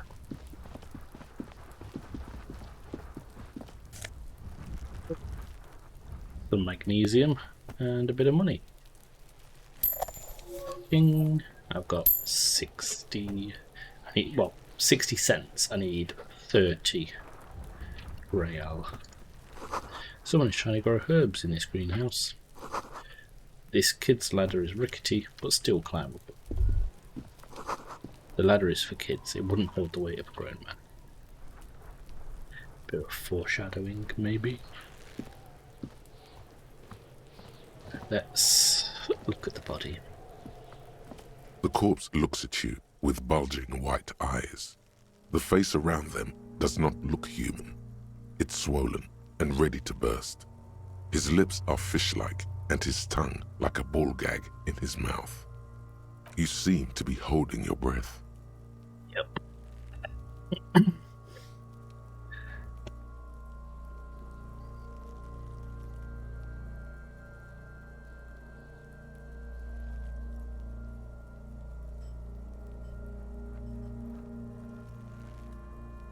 A cargo belt twists his neck at an unnatural angle. The body below appears stiff. It's letting out an ungodly rot. The smell seeps in, even through your clenched nostrils. What is that? Why is it so bad? Active decay. It's okay to throw up, officer. No one is judging. He's about to blow! Cock's gonna blow, Kuno! Let go of your nose without throwing up. A legendary check. I need 14. So I need double 6. Ain't gonna happen. Let's turn away for now. Bah. What else is around here? This bin. This trash container is locked. The sliding lid has a padlock that says, "Whirling in rags." Looking at your trash container. You're just a The body trash is container. downwind from here. Maybe you prefer the smell of garbage to the smell of death. How do we get the lock open? We could try using a pry bar. There's one in my motor carriage, or... No, or We pry might bar. want to ask for a key from the manager of the Whirling in Rags. He probably has one. And he also has information. Okay, it's lame, but well, cool card. Letters R wears a crown. On the ribbon below, a light above descending. Probably for a forever shot. Right, that's all we can do up there for now.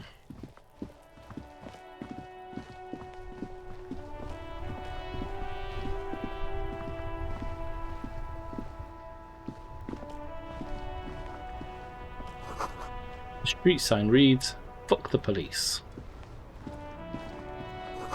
Pigs go home." The street name is illegible. A heap of snow melts in the wheelbarrow. Let's talk to this lady. Kim, move out of the way. To Kim. Yeah, this lady. The RCM in Martinez. What can I help you with? You sound We surprised. don't see a lot of police around here, that's all. Okay, I have some Of questions. What can I help you with? Who are you? Me?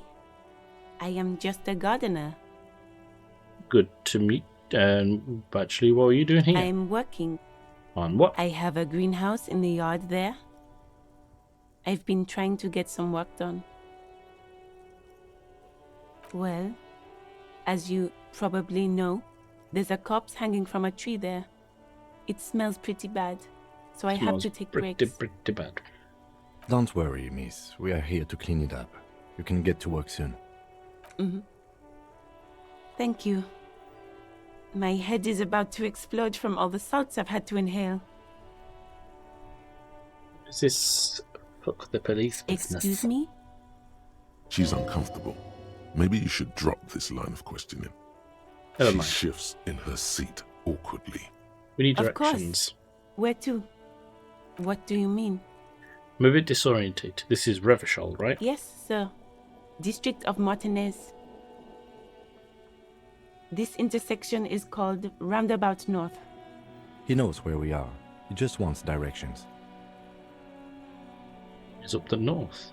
There's the pier, the Cape Side apartment buildings, some more tenements. Not a lot, really. And the east? Well, east? East? The harbor gates, some kind of commotion, I think. I don't follow the local politics. A fleet store, too. Reed store? Nice. What about the south? Some shops and a bridge. The canal bridge leads to the coast, but it's broken, I think. Some kind of accident, probably. Okay. What's on the other side of the canal? Just coast. There's a little fishing village there, and a fish market. But that got closed down ages ago. To the west. It's just water. No, actually, I think they call it the Martinez Inlet. There are some islands in the bay, but they're hard to reach. Okay, thanks. That's No all for problem. now. I've Of got to run. course. I won't hold you back. It's alright. Right, let's go speak to Gart and try and get a key. As you can see, my notebook is soon filling up.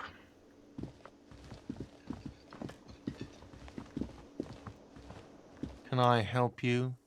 Sure. The trash container on back yours? Mine? No, it belongs to the Whirling in Rags. Thank you for clearing that up. Why do you keep the container locked? Why? To keep the hobos and drunks out. That's why. And the neighbours too. They put their trash there and they don't pay for the garbage company. I thought as much. And are you the only party with access to the trash container? Well, yes. Us and the garbage disposal company. It seems a little callous, doesn't it? Something stirs in you. Feeling is. Prod at him and find out. Doesn't it seem callous to you, guarding even your leftovers from the poor? Callous? What are you, Kras Mazov? Almost all establishments in Revachol keep their trash locked. The Whirling in Rags is not special in that regard. Krasmazov, nom de guerre, was an economist and a historical materialist. He was a leading figure on the Grad side of the Centennial Revolution, where he headed the 9-day government. Mazov is considered the father of scientific communism, Mazovian thought, or Mazovianism. Maybe I am Krasmazov. What are we talking about? Was this not about the trash container? No, wait. Point to the backyard. What if I am? We should return to this theory at a later time, officer. This here was about the trash container. Those keys. What for, Mazov? Are you planning to nationalize my trash container? It concerns the case. Please cooperate. My friend said. Just bring them back once you're done, please. By the way, I'm gonna sing a karaoke here. Absolutely out of the question. Absolutely in the question. First we find a sad banger. Then we sing this place to shit. Yes! Your body is ready, sire. Goodbye.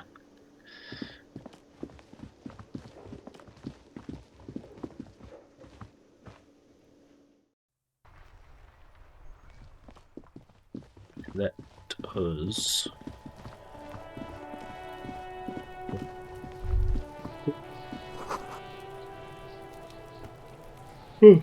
Pardon what? This is the logo of the municipality of Revachol.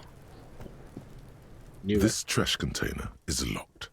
The sliding lid has a padlock that says, Whirling in Rags. With a well-oiled crack, the lock pops open. It should now be possible to simply raise the lid. Don't. Maybe you shouldn't. Why? Just the feeling. A warning from some part of you. Like a gut feeling not to open the lid. Gonna open the lid. The smell of rotten food rises to greet you. You see soggy cartons, dirty rags, and organic waste. We're just in time. This hasn't been emptied for over a week. Look under the boxes of cart. You see milk and egg rest with one broken egg in it. Some pasta wrapper.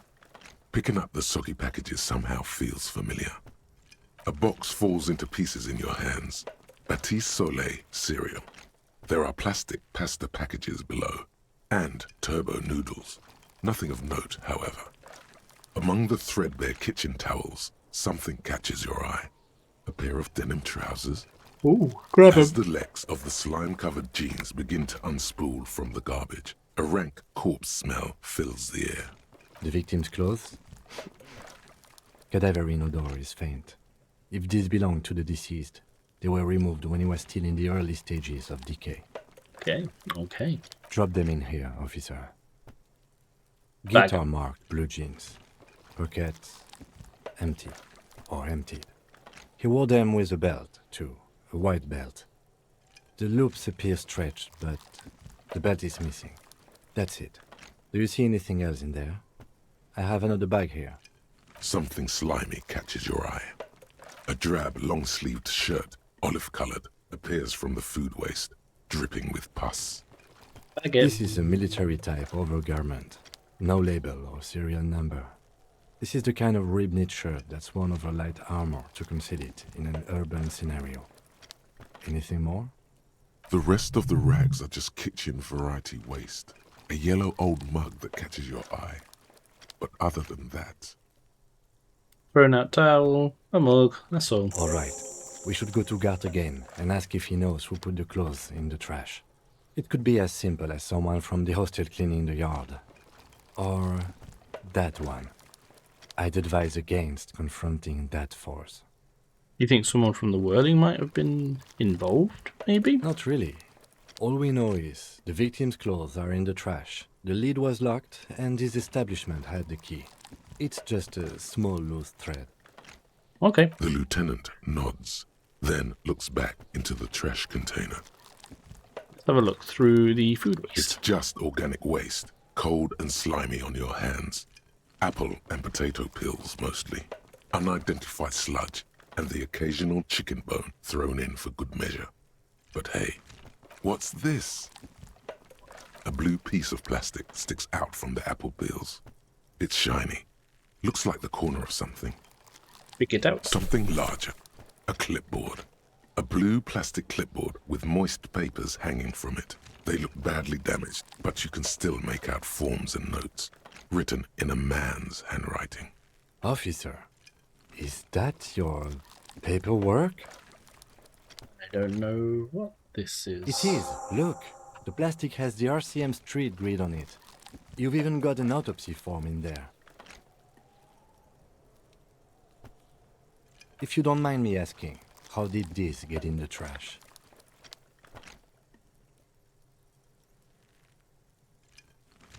I think I didn't want to be a cop anymore, so I threw it away. Well, lucky we found it. You should take stock of what remains, just to be sure some has not made it into the hands of the RCM's adversaries. Organized crime and the like. There might have been police secrets in your notes. It will also not hurt to start taking notes on the case. Anyway, where were we? The mug. I'm getting that You mug pick too. out a broken mug with an oddly racist depiction of the yellow man frolicking in saffron. Only in its social sensibility. To take it. Mm-hmm. The container sounds a muffled gong. Where's the lid? That's one thing off the list. I think we got it all. Okay. So now in my inventory I have my ledger that I can interact with. So let's have a look. It's the ledger you found in the trash. A pitiful cabbage of white and yellow papers hanging from plastic board, barely held together by a metal clip. This sad display is made complete by the faint smell of urinal cleaner. Okay, get it. Right. What more do you need? A rubber condom stuck to the back. A graffito that says defeated. I think you catch the drift. Inspect the clip. An aluminium block runs the width of the board, biting down on the paperwork. Its crocodile teeth are the only thing keeping the papers together. A regular pencil, the tip worn down to nothing, has been attached to the clip. The surface is interrupted by a silvery sticker. It's rectangular, sparkling with iridescence.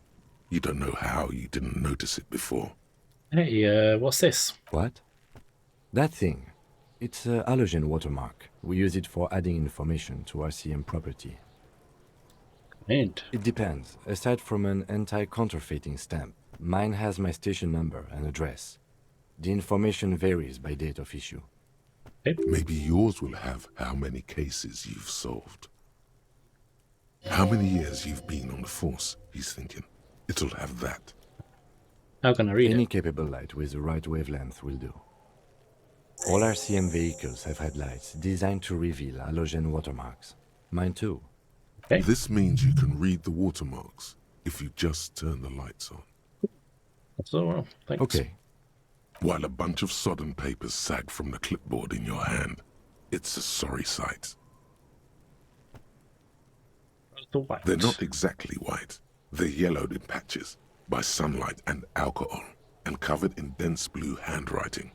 Ink escapes into watercolor patterns, reaching its tendrils across entire pages. The paper itself is checkered, with faint red lines, forming short paragraphs. Once in a while, there's a red stamp that exclaims, "Case files commit to paper." The case files themselves are plenty. You count more than 100 sodden, crumpled up, earmarked pages falling apart in your hands. They appear to be sufficiently organized and extremely dense, if mostly illegible. What's in there? What are they about? Work, strife, poverty, the Jamrock Quarter. These are handwritten logs of investigations dating back to January 51, this year. The exact number is hard to estimate, due to missing pages and an odd naming convention.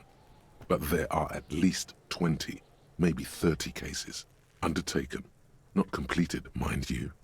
It's the middle of March. You have attempted 2 cases a week on average. Is 2 cases a week a good caseload, Lieutenant? Huh? 2 complex cases to undertake is a lot, yes. You really have to push yourself. I would not suggest it, lest you start making mistakes. Okay. 2 cases a week appears to have been my load, Lieutenant. I'm not sure I completed them, though. 2? That's a lot. I didn't mean to say you are making mistakes, by the way. That was presumptuous of me. Okay. I'm sure I made plenty of mistakes. It's okay. We all make mistakes. Thanks, Kill. Like a fan of gills, the checkered papers dry in your hand. The handwriting is extremely dense, if mostly illegible. There mention of a naming convention? Yes, it appears you employ a, shall we say, robust yet literary system. Each investigation has its case number written on the margins. Yet, still more tellingly, most are accompanied by a name, a title, one might say even. One that draws inspiration from snoop fiction and vespertine cop show staples.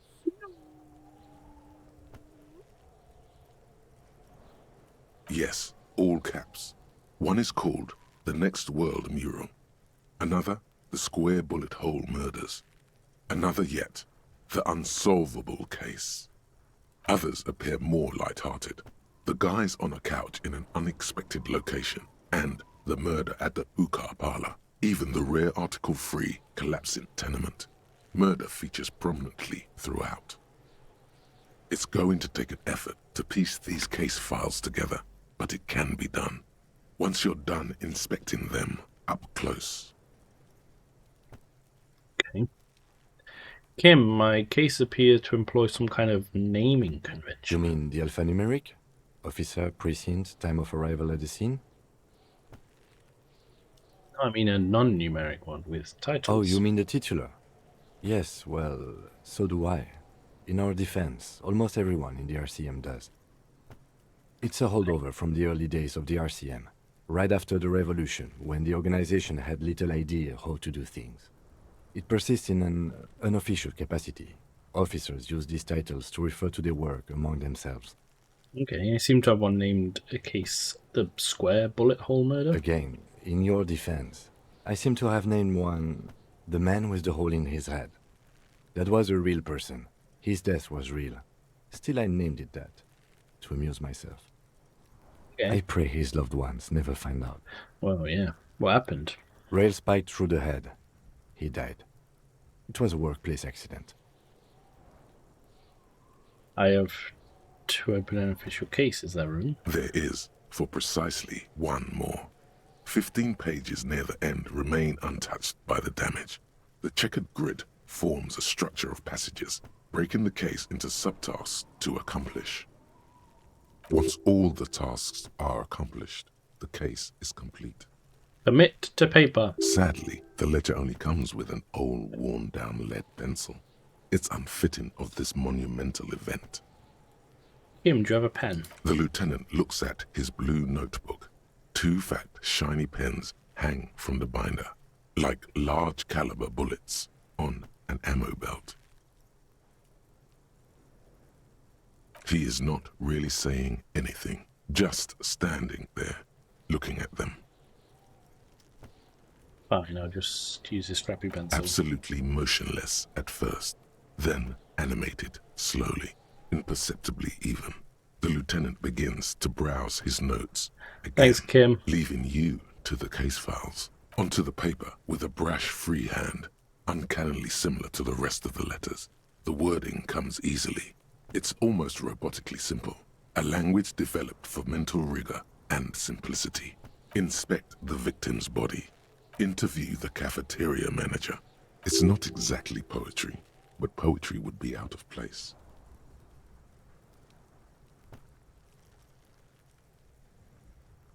A satisfying slash sounds across the paper.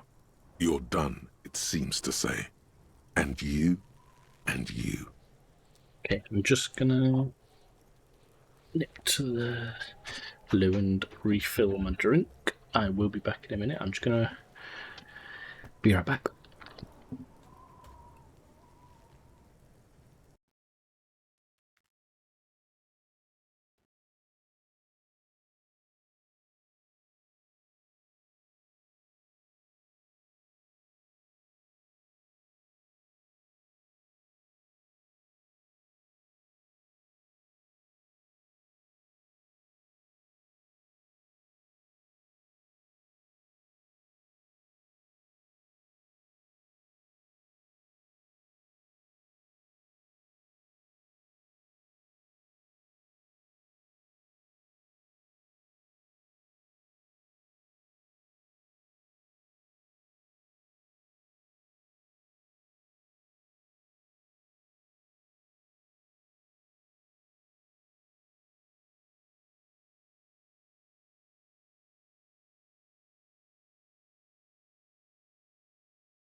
Sorry about that. I was just filling up the ice and chatting to the wife. Things to be done and things already done. The composition of reality. This is an extremely useful tool for a detective of the citizens' militia. Now all that remains is to name the case. The case. Lieutenant, have you by any chance named our case? Any ideas?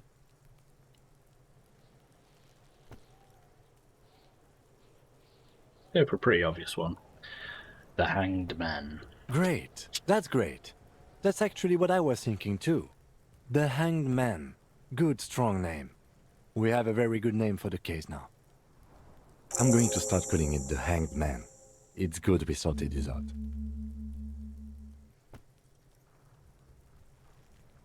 You don't exactly close them, so much as distance yourself from the smelly papers. They're a little further from your nose now. Okay, let's browse the yellow papers. In the back, you see thin, translucent copy of paper.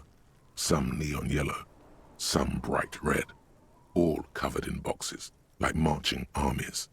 These look like official forms, waiting to be filled out. Then rip them from the binder and hand them out, according to type of form. Okay. 3. The topmost are misconduct fines, the middle ones are station calls, and the bottommost are field autopsy forms. Each is easy enough to make sense of.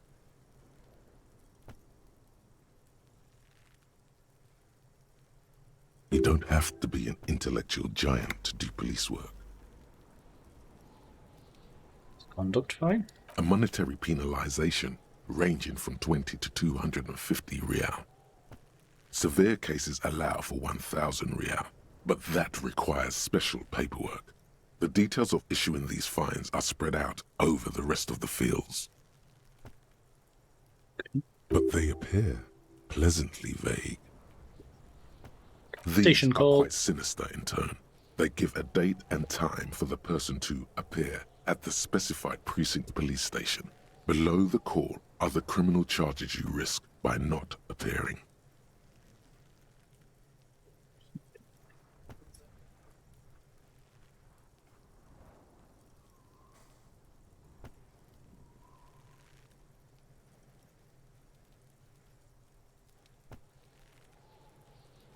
A dozen Field pages autopsy. of thin copy paper, bright red in color.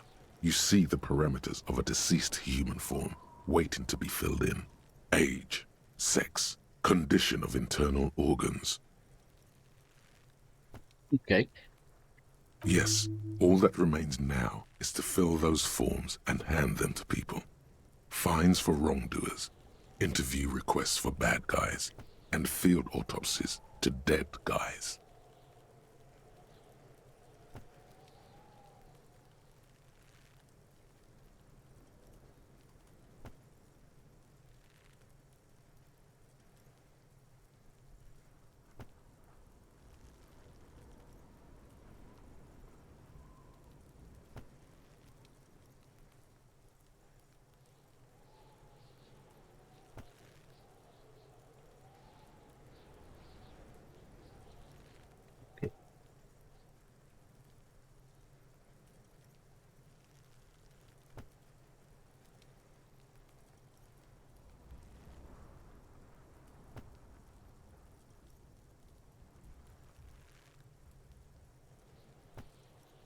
The rest of the stinking cellulose is much worse for wear.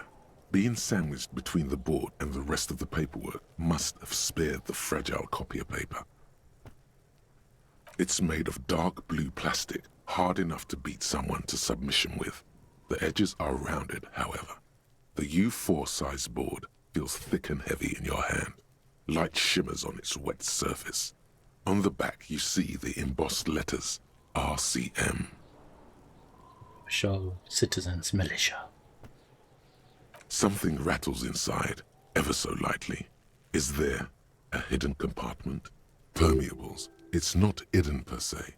The compartment is made for permeable materials that would get damaged if something happened to it. Okay. The plastic shimmers like lapis lazuli, but it is not see-through. You cannot see to its center. I open it. With your hands, you 4-sized pages hang from the clip screwed to the top of the board. So, put interface and I have a 3. I need a 10, but I have a -1 for the thought that I'm currently internalizing. So I've got a 2, and I need a 10, so I need 8 and up. 8, 9, 10, 11, 12. 42% chance. Let's roll those dice. Nailed it. The 2 sides of the board appear slightly misaligned, like a drawer that's come off its slides. If you bend the plastic on your knee slowly, the slides snap back into place. It should be possible to just, Slide the drawer open. Without resistance or sound, the 2 panels move against each other. The compartment is now open.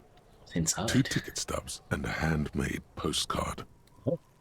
2 octopuses are smiling, reaching their tentacles toward each other in the colored pencil drawings. The tickets permit access to the zoo in Revachol East. The aquarium costs extra. These let you go there too. Okay. Thin wax paper has been glued to a piece of cardboard. Sounds like leaves rustling when you pick it up. You see violet flowers, floral patterns, patches of glue. It smells of chewing gum, apricot flavored. A touch of cinnamon, the end of summer. You think the label says tutti frutti. Tutti frutti. Familiar handwriting lines the inside of the card, looped, round letters in a woman's hand. A young woman in her 20s.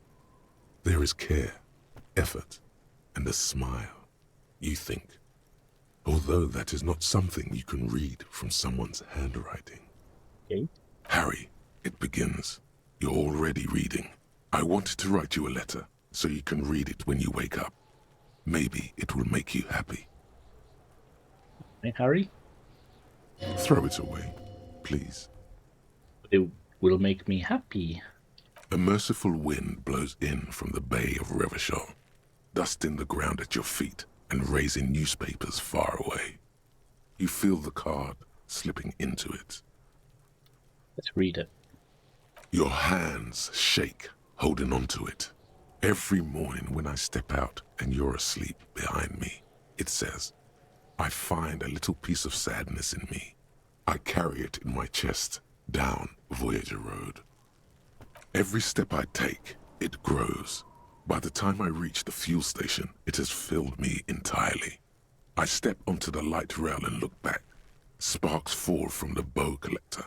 I know it will be like this until late afternoon, when I get off the 42 and walk back to you.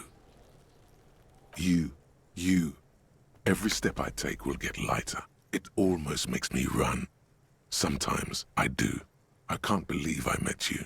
I can't believe the happiness I feel with you. You have a vast, vast soul, and I will always, always, always come back to it.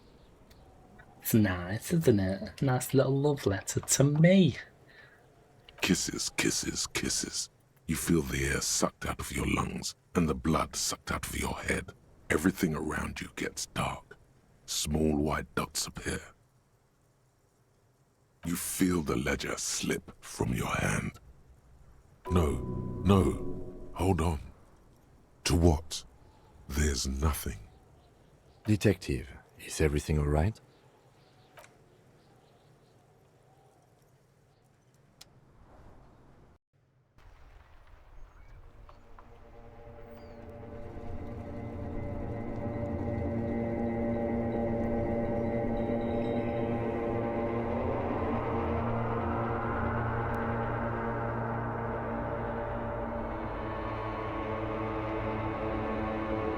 There is nothing.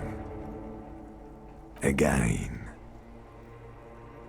Hey. Nothing sad, brother. No treachery, just blackout. Well, almost nothing. There is the ground below you, that's still there. And the small light that's on, fluttering, somewhere in the basal ganglia. Who's that? That's me. Blue eyes, that's me. Who's that? Who was what? He speaks of the sickening longing, the unwell emotion. Even in the darkness, he's grasping for it. Still trying to hold on to the great sorrows slipping in the water. Slimy. No, I was cool. I'm cool. The cool when you're dead, brother. Here in the paleo-mammalian cortex, we call it the shadow. Because it's always there. Where is Voyager Road? There is no Voyager Road. There are no roads, no houses, no lights in the windows. It's all on pause. Is that the X something? The Bloated corpse of the past resurfacing.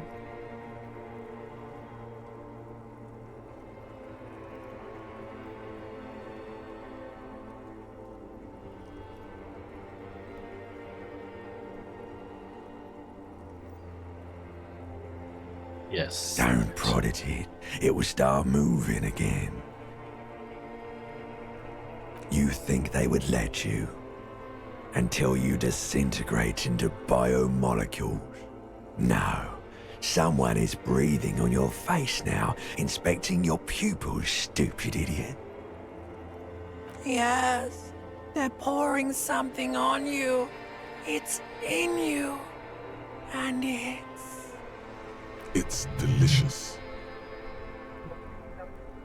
Glowing lights on a dashboard emerge out of nothingness. In the upholstered cabin of Lieutenant Kitsuragi's motor carriage, seated in the driver's basket, the air is thick with leatherworks and heavy fuel oil. Cold water runs down your chin. Drink. Water. The water is cold, silvery, the stuff of life itself as it pours down your parched throat. The pounding in your head recedes. The darkness parts. Drink. You haven't drunk water in 2 days. Did you know the human body is not made to survive on alcohol alone? You need a secondary form of hydration. With greedy gulps, you down half a liter of cold water. Some of it spills on the driver's seat. The lieutenant pays no heed to it. What happened?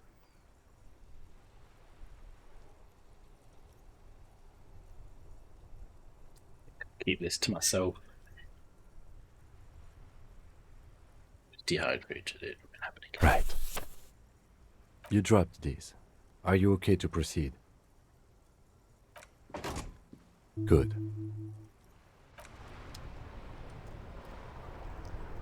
Hey, well, whilst we're here, let's look at his cool car. Before you stands a motor carriage. The bodywork is covered in blue and white livery, bearing the number 57. Vapor emanates from the large engine on the back of the vehicle. It hasn't had time to cool off yet. This must be the infernal machine that tore you from oblivion. The Caprice Kinema motor carriage. Let's open the door. In the cabin, Open you the are door. welcomed by a set of steering levers, a radio microphone on a hook, a pull-out toolbox under the seat, and the soft glow of the fuel preheater gauge.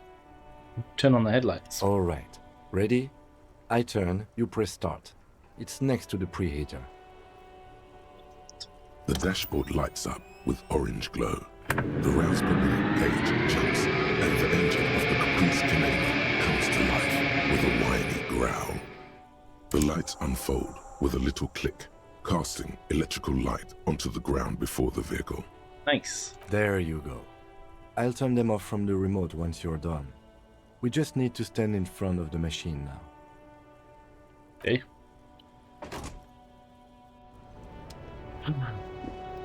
Read when it starts. Look at that. Boom. As you hold your ledger's clip under the headlamp, an iridescent hologram appears. A street grid and the veins of a great river. A familiar sensation washes over you. There she is. Revachol West. Around the borders of the watermark are dozens, no, hundreds of micro-perforations. The rectangular watermark is overlaid with the logo of the RCM, and yet the major arteries of Revachol are all recognizable. They shimmer in the Kanema's headlights. Where are we on this? Let me see. Right here.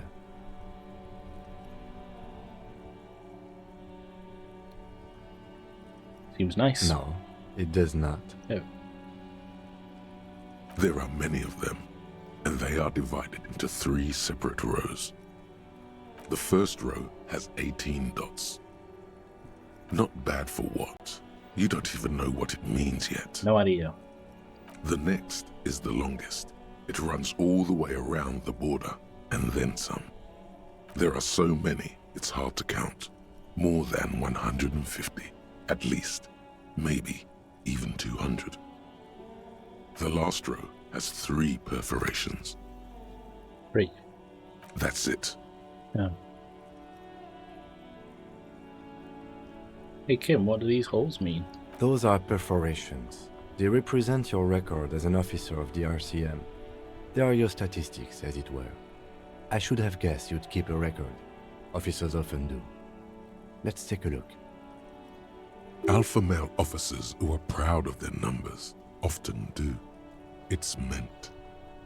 The first row represents your years of service. 18 years.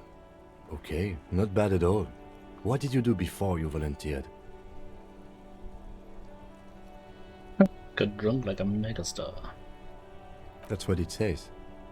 I might have guessed even longer based on your age. What did you do all those blissful years of your youth?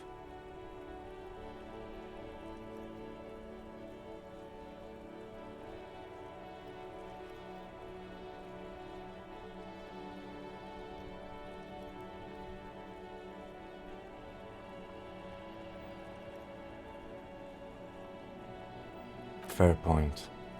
Let's move on, shall we? This next row, the one that wraps all the way around, is your number of closed cases. Closed is good.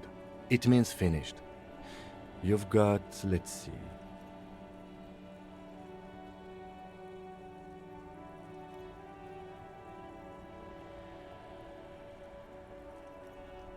Wow, more than 200. It's quite a lot, even for someone who's been on the force for nearly 2 decades. Usually, clearing more than 10 cases a year puts you in the 90th percentile of all RCM officers. Super cop. Call it what you want. You are a valuable member of your precinct. Now, let's look at the last row. Right. Those are your confirmed kills. You've got precisely 3 perforations there.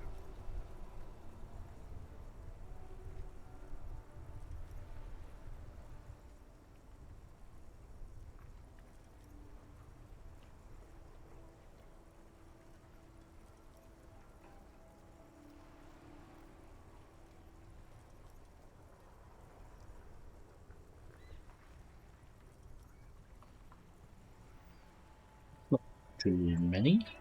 For an RCM officer, especially Precinct 41, which is in the Jamrock quarter, it's rather tame. I mean that in a good way. There are certain officers who treat their kills like some kind of ghoulish game. If they do happen to solve a case, it's usually by accident.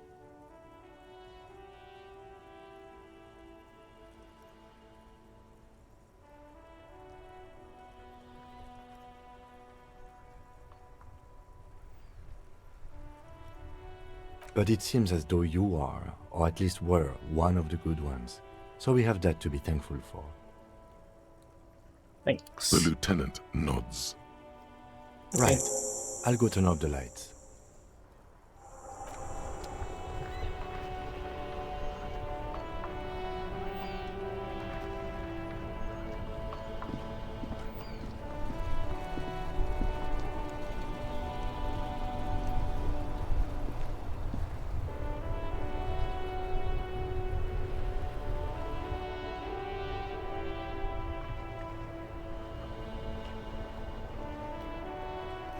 Be right back.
Okay, let's see what else is in the truck. Inside, you see a set of steering levers, a radio microphone, a pull-out toolbox, and the soft glow of the fuel preheater gauge.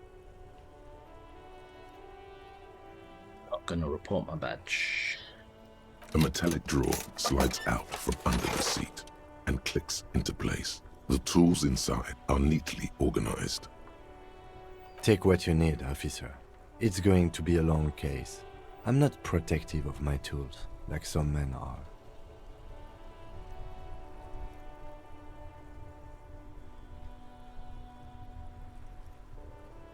He's clearly a little protective of his tools. But what can you do? Work is work.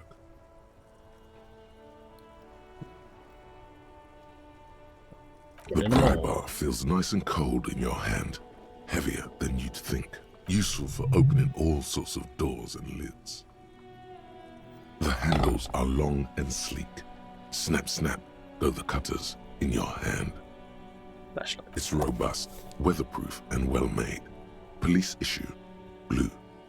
Lets you see things in the dark you would otherwise miss. Yep.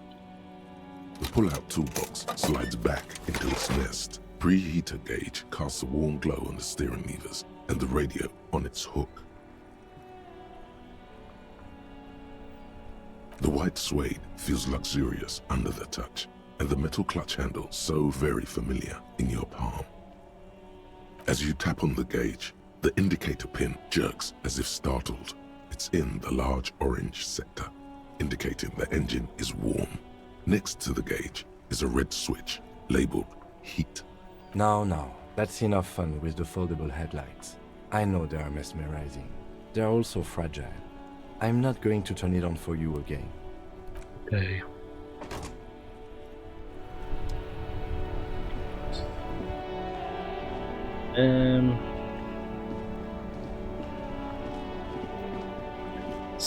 Oh, we got a level up, didn't we? So let's put it in visual calculus, because then it will allow us to redo those two checks. This one being the first. You see a set of tire tracks in the brown slush that Now I've got covers 5, the I mosaic. need 11, so only 6 and up. The tire tracks were left here by an unknown event that took place some days ago. It's a message, written in the language of burnt rubber. Some of that rubber stuck to the tiles right in front of the whirling in rags. This is point A.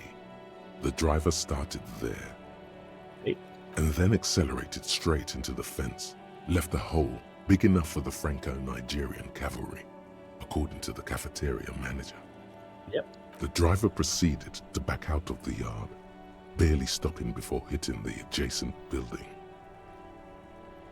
Before heading south, must have been in a hurry. You are correct. This is a rather motor carriage-friendly city. I'm not sure. There are plenty of traffic accidents waiting to happen in Martinez. With the jam right here on the roundabout, I would keep them separate. Okay. You could follow the track south. There seems to be a canal there. See where they went, if you find the time. Do it later. Let's just do these footprints again.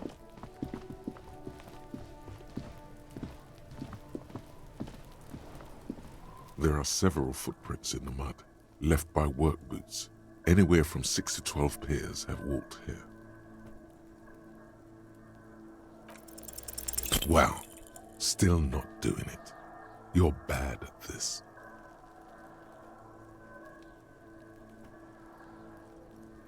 Don't beat yourself down. Neither can I. We'll have another look later. Okay. Suppose I should try and hold my nose. There he still is, looking right through you with his white eyes. The body below is entirely dedicated to that corpse smell. Emitting it is all it does now. Okay.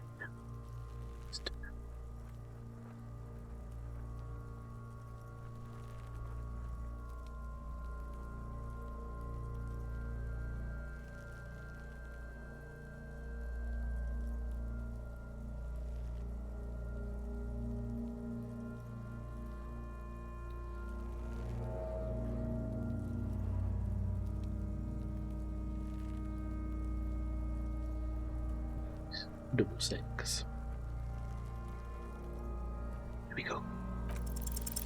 The smell is repulsive. It pushes in from your mouth, more instant and more familiar than anything you'd expected, more fever than odor. It fills your mind, flushing you from within.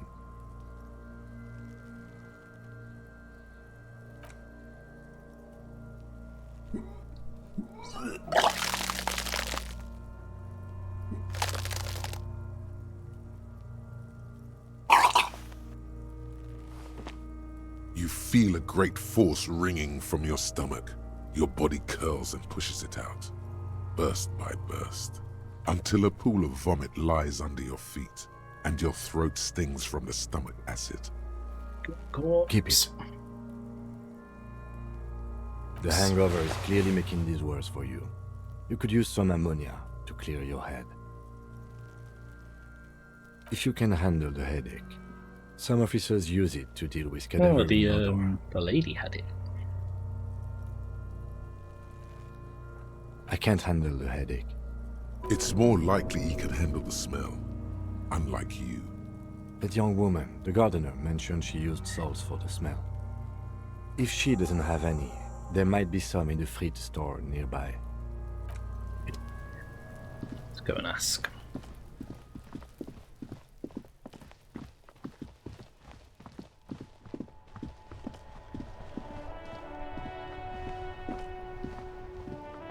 Hello again, officer. Hello. How? Sure. I'm done with them. Go easy on that stuff. So I should now, with the salts, be able to try again. But it's very unlikely that I'll succeed, because I think it will only reduce it by 1. There he still is, looking right through you with his white eyes. The body below is entirely dedicated to that corpse smell. Emitting 3, 2, 1. is all it does now. The ammonia only makes it worse. The combination forces tears out of you. The second time, not so much. When the vomiting is done, your cheeks are wet with tears.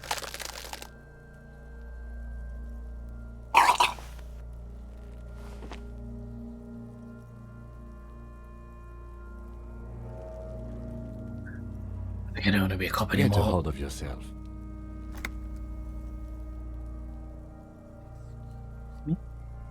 The weight is reassuring, like a crenel on solid fortification. Pat, pat, pat. I've seen strong men turn themselves inside out for hours. You are facing tough odds here. Alcohol withdrawal makes it considerably harder.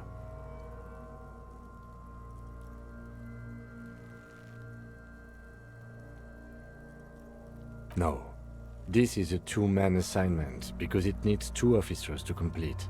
I need your help. Okay, Kim. You need to get your shit together. We should go talk to the locals. Find something else to do while the wind So I've got changes. another thought that I It's can pretty now bad right now. internalize the volumetric shift. Give it half an compressor. hour. Get yourself together. Then come back and have another go.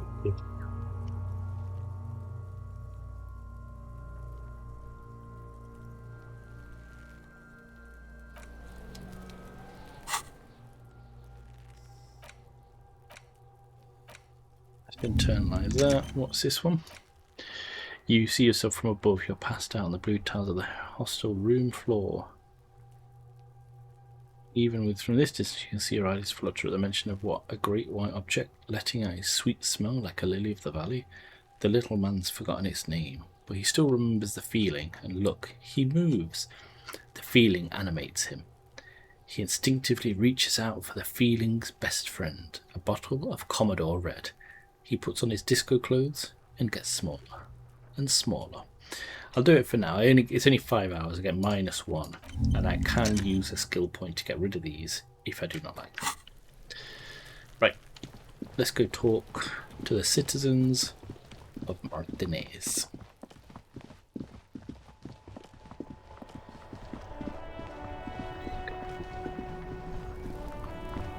Come on, Johnny. I am a Tommy. gander and a hunter and a gatherer. Feel like a traveler. A simple little cadence. He seems to be making it up as he goes. From another planet. Hey there. What's going on? It's Yep. the jam, my man. Damn. It's a traffic jam for the ages. Harbor gates up the street are shut tight. No explanation given. Workers on strike, scabs agitating, an all-around clusterfuck. Okay. Meanwhile, we're all stuck here in long-haul limbo for days upon days upon days. How long have you been here? Feels like forever. Like I was born on this here roundabout and this was all I ever knew. Just me and the metal and the tires, the oil and the fumes of mazout. Yeah, imagine. It's been a whole week already. So tell me, what do you need? Tell me about the It's strike. like whatever's going on over at the docks. Workers got a blockade set up, making demands, no way in or out. It's the union Some demanding. pretty wild stuff I hear. Like a giant new power crane in half the company? I forget what exactly. Good on them, I guess. I've heard talk there's a company rep in town too. Like a strike negotiator type. They'd know what's up. Precise Okay. demands and so on. Ah, yes, from the Wild Pines. We'll meet her soon enough, I'm sure. They want to keep that money flowing in, my man. Ka-ching. He doesn't blame them, but he's not on their side. That's for sure.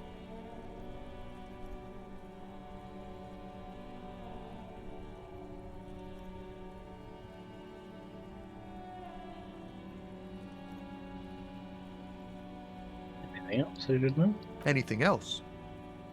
Yeah, this ain't really my area of expertise. I just do my job and get paid. I have things to do and places to be. All of us do. Well, Us lorry drivers. Cam, your nurse. You still hang around here waiting for this mess to end. Most have scurried off somewhere to get drunk or high. Or laid. Not that I blame them, really.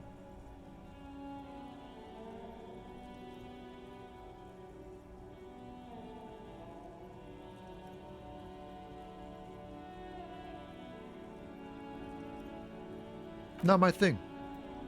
Chasing transient pleasures is a drag these days. I prefer the examined life now. Thinking, reflecting, observing. He tries his best to look nonchalant, but there's a rigidity in him, as if trying to conceal something warm and deep beneath a cool exterior. Okay. Know anything about the dead man? The one hanging behind the hostel? He ain't one of us drivers. I know that. All accounted for. Otherwise, I haven't really asked about that. Been wasting time right here. Keep him busy. It's easy to see he's telling the truth. He's kept his nose out of the dark stuff. Busy with what? Analyzing the fundamental structural and psychological conditions of being stranded in the midst of a sea of motor lorries and their sad, despondent chauffeurs. Okay. A sense Conclusion? of surprise there ain't more bodies hanging from more trees. Sort of. What are you hauling? Oh, high-grade narcotics, illegal firearms, stuff like that. Relax. He's merely joking. Ha! No, I'm joking, my man. Found runs a nice, clean business. This haul of cargo is mostly sporting goods. You know, tracksuits and that kind of thing. They usually get shipped to Grodd and the Occident. Though we've been making headway in the Il Moran market lately. Okay. That's your machine behind This you? rockin' beauty. Sure is. Like a rash you can't get rid of. You interested in heavy-duty cargo machinery? I mean, A you motor know. lorry, also called a camion, on Caillou and neighboring islands. This one looks roughed up enough to be some sort of found rust bucket. Maybe the A6. That Falcon A6 you got there? Good eye, my man. Yup, she's an old one, but reliable. Me and her spent a long time together.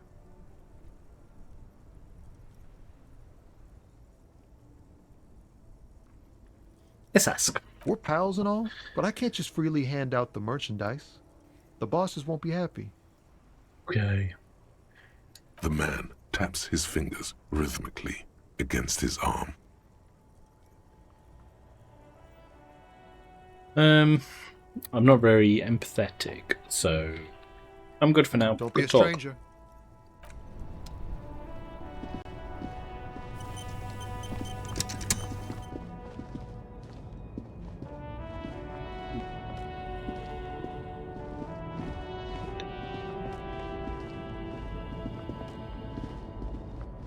Read this. An old monument stands in the middle of the traffic island, pointing toward the sea. It looks as if it's been reassembled piece by piece, secured and mounted in the air with the aid of numerous ropes and rods. What's this? A silver plaque on the statue's pedestal reads, "I am Philip III, the Squanderer, the greatest of the Philippian kings of Revachol, son of Philip II, the opulent, father of Philip IV, the insane." Okay, so I only need 6. What did he do? You have no idea what you did a week ago. How would you know what this guy did many centuries ago? High above you, the king stands triumphantly oblivious to your memory trouble. Okay. There's a box here. Let's have a look at the box. What's in the box? A wife beer.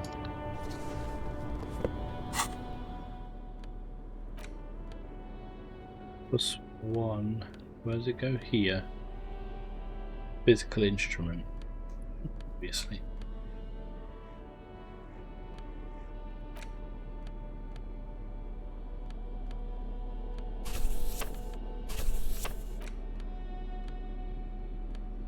Okay.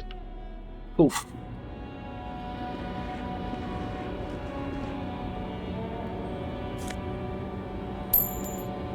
We need 29.53 to go.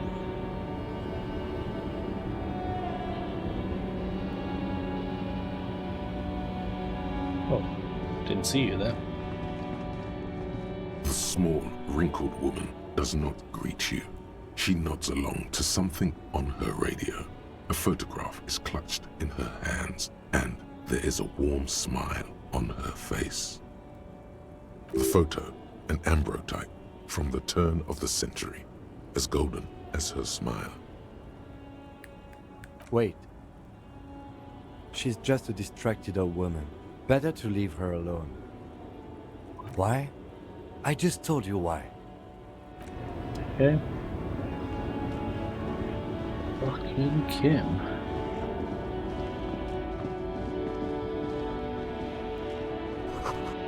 Foreign car, kept in good condition. Ooh, money.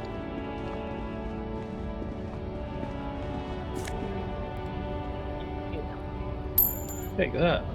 28 to go. They still booze. So this is the strike. Bastards! We have a right to work! What's going on here? Hold up and stay frosty, everyone. Cops are here. You here to fuck with us? Beat the honest worker down. Should We're I? here to fight for a cause. Stripes usually have problems with people who have causes. Okay, then I'm thinking no. Good. We're fighting for a cause here. Right to work! Right to work! Besides, we're not that different. It helps if people see us talking, cops and strikebreakers together. Shows authorities are on our side. Okay. Builds confidence. What kind of cause are we talking Rights about? of people, rights of workers, to have gainful employment, to make a salary, and feed their families. His manner of speaking is wooden, the tone of voice bland and uninspired. almost as if compiling replies from a set of learned phrases. I don't think I've chosen any side yet. Might be time. Don't let the fat bastards tread on you. Cops tend to side with the higher-ups, but you're essentially still workers. I don't trust cops, but I can see you understand the right to work! Right to work! God, let's have Maybe some you should questions. ask them the questions, like why we're not allowed to make a living here. Shame on you! We have families to feed, you piece of shit. Oh God. So do we, Scab. I want to Have get to fun. the heart. Union shits are on full strike. Don't think they're going to let you through the gates. I'm trying to meet their fat boss. I'm interviewing people about the murder that took place here behind the hostel cafeteria there. I know nothing about a murder. Oh.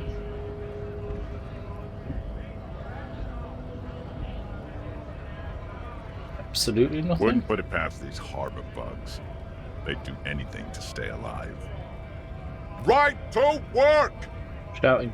It's shameful. Cops doing nothing. You should bring backup. Open up the gates for us. Blockading gainful employment for workers is a crime.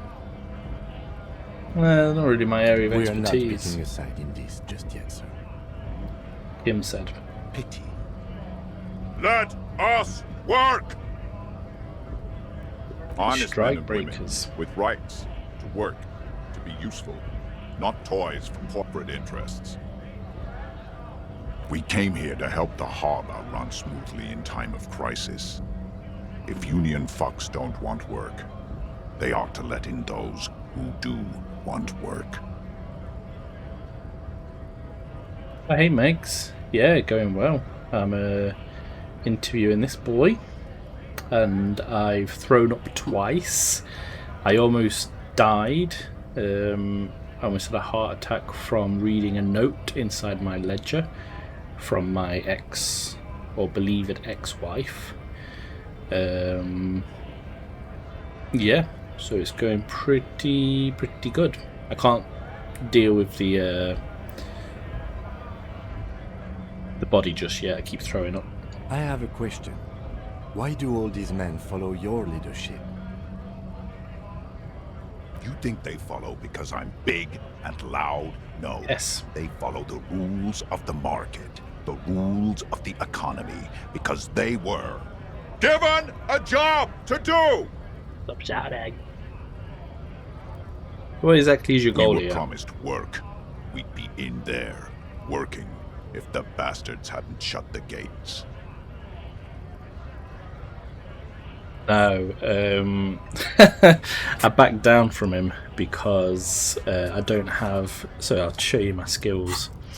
I've gone more intellect and motoric, so I didn't have the physical power to punch him in the face.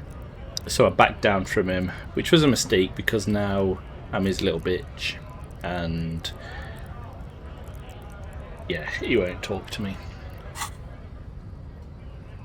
The physically impressive man tower has turned his attention back to the gates. He ignores your presence. I'm just going to leave now. I have, though, I have punched him before, though. Right, let's speak to Mr. Maniano. Scab? Hello. You're hazy on the notion of a scab. Smells like politics, though. Maybe it's got something to do with the flask he reaches for from time to time. What exactly is a scab? A kind of a worm, content with mere survival. They come, they want to do our job for shittier pay, screwing over both themselves and us. Everybody loses. Hold on. Where do they all come Beats from? me. Somewhere in the ground, I think. You don't seem to like them. Gotta be bloody stupid or freaking evil to scab. Or I guess scared, maybe. But scared of what? Of who? Personally, I'd rather beg than scab. If the gentleman shouting on the street came begging, maybe they'd have gotten something. Have you tried talking to We'd them? explain the matters, but they don't listen. This lot would be reasonable and go home if the big guy wasn't riling them up all the time. True.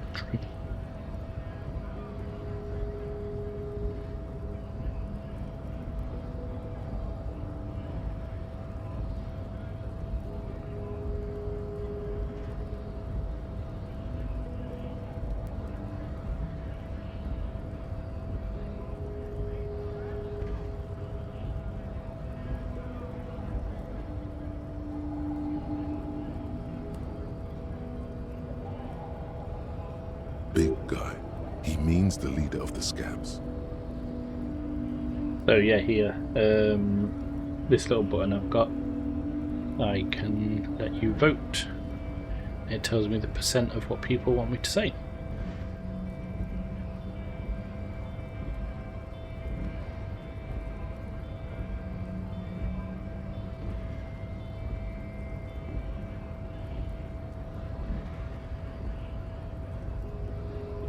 Seconds.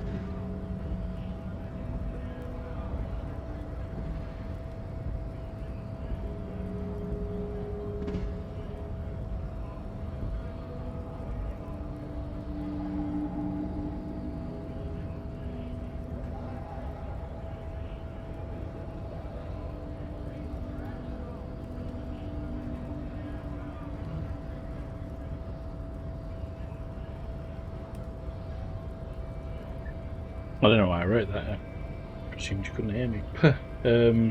No, apparently it pops up as a prompt screen.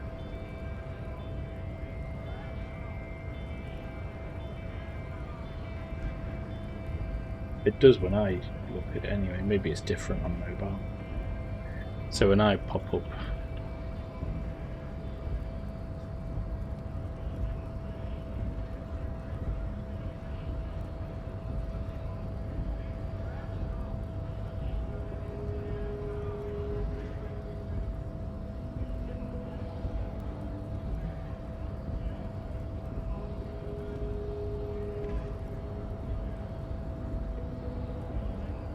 if I do it again.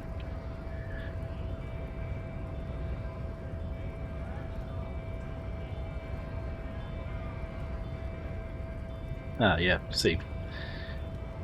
Yeah, 100%.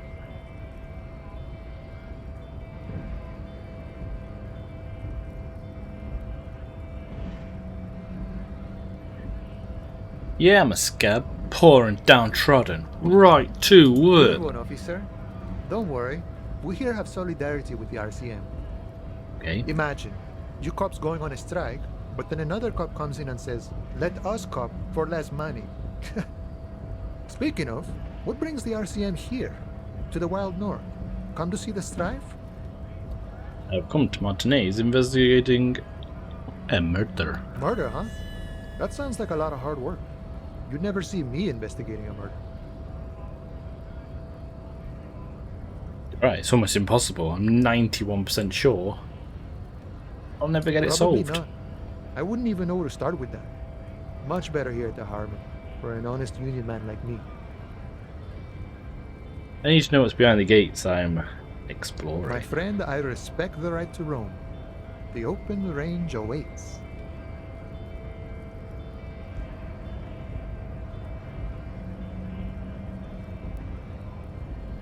Does this mean you can let me through the I gate? don't operate in that capacity.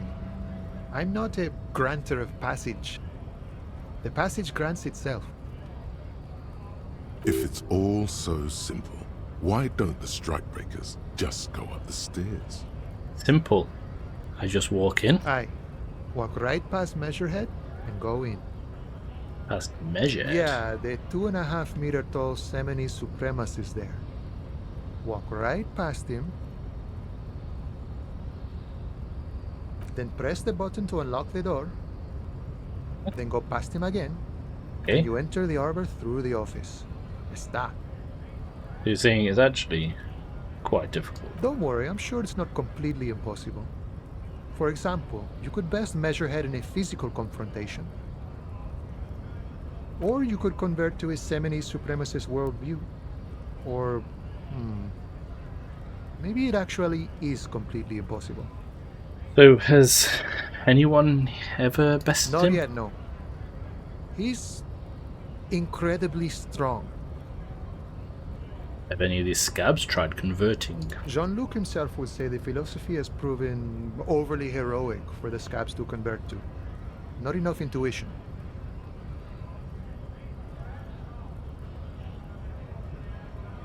Got it. Sure.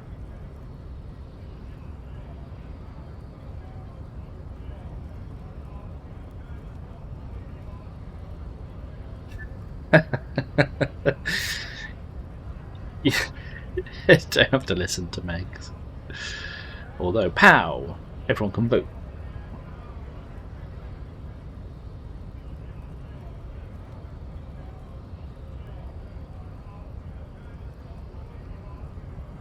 Ugh.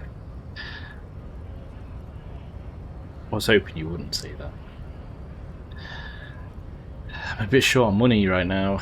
Can you give me some of it? Sure thing, my friend. I can help you out. I need to roll a 7 or higher. Here we go. Here we go. Well, I'm not sure about the phone. Good point. Let me check on mine.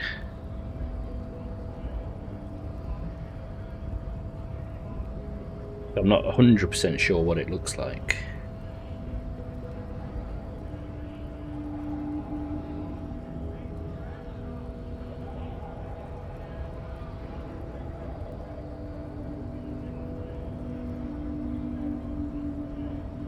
If I pop it again.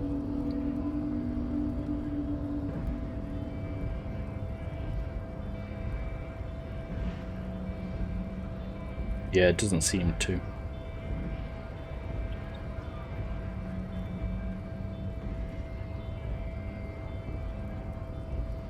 Where's that, Megs? Oh, yeah. So if you open it... Hold on. So if you open it... Like, it's here.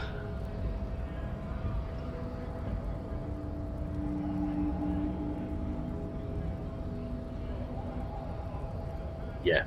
And then... So like that. And then when I click that... Yeah, got voting. Can I vote?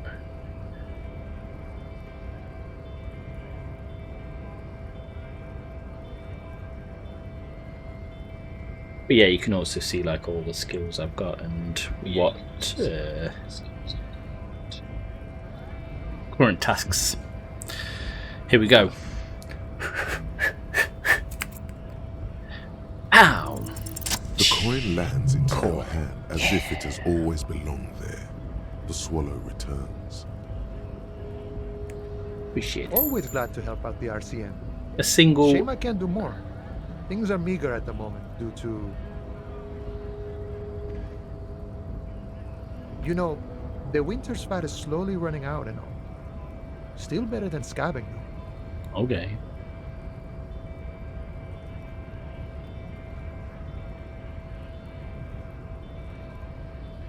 I'm perfectly happy with this messy blob of a face. Every little helps. I'm always glad to help out when possible. Not like these slithering scabs. Well, nice talk, I've got to get moving. Volumetric ship compressor.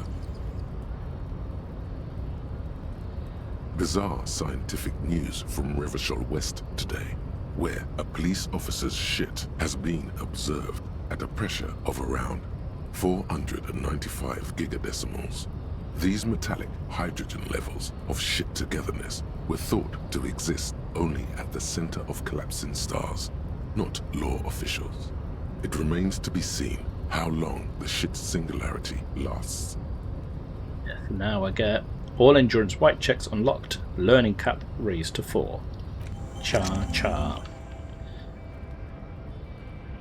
Already, Dale, I've had things in this run that I haven't seen in my previous 2 or 3 runs. I've not completed it like 3 times. I've only completed it twice. But yeah, so I don't know if you've had it before. I got this thought because I read inside your ledger there was like a little hidden compartment with a note, and I read the note and it made me collapse, and I thought it was game over, but then you wake up inside. Yeah. See, I'd never found that before. This jerk. Welcome to Revachol. Why are you addressing my partner like that? Don't you welcome to Revachol me. My grandfather came here from a 3,000-year-old racist isolationist culture, while your ancestors came to this island a mere 300 years ago. Every school of thought and government has failed in the city, but I love it nonetheless. It belongs to me as much as it belongs to you. Especially when you know the ending. That little card, what is wrote on it, when you find out what's actually happened, it's like it's heartbreaking. You tell him. It's men like you who keep Revachol divided, making it that much harder for everyone to climb out of this post-war limbo. Right, that's right. What he means is, fixation on the Revacholian nation makes it harder for Revachol to actually attain self-determination. How far did you get today?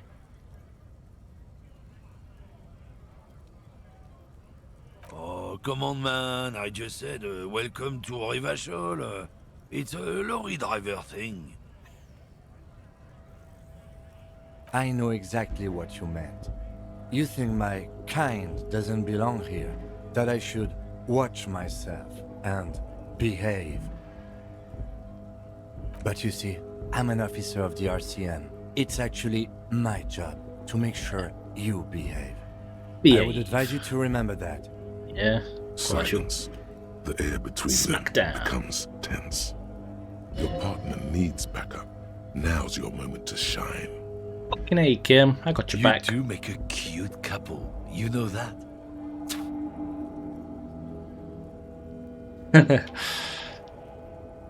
Cryptids ain't real. Did you do the tasks for him though? For forget his name, Morel. Did you replace all his traps? The lieutenant exhales and resumes his regular calmness.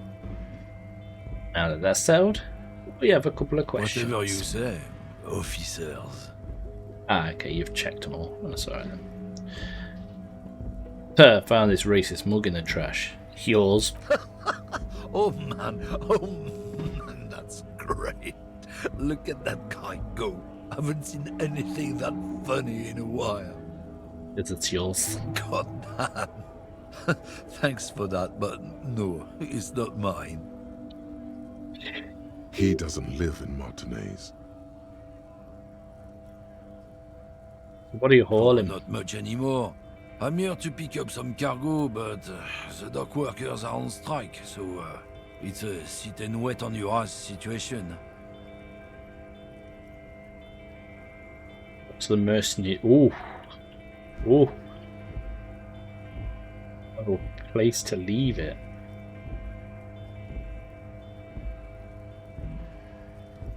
Oh shit, indeed. Man, if you knew what was coming, you would have not paused it there. Not that anything is going to happen, but you never know.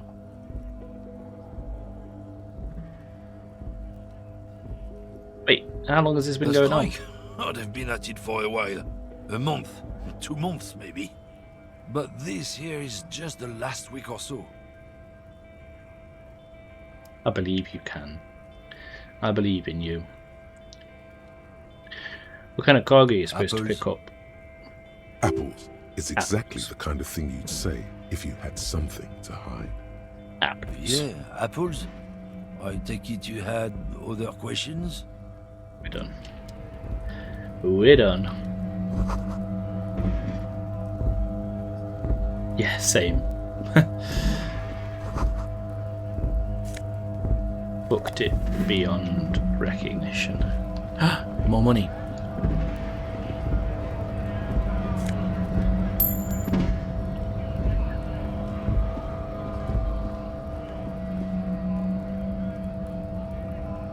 Guessing Dale isn't starring these.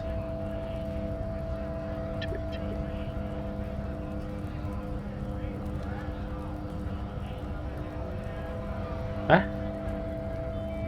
Starring what?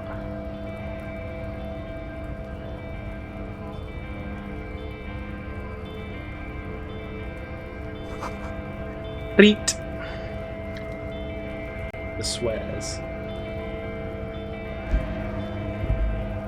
Oh, you got. Oh. When he said fucking A, Kim, was it all starred out for you? I don't know if it's got a.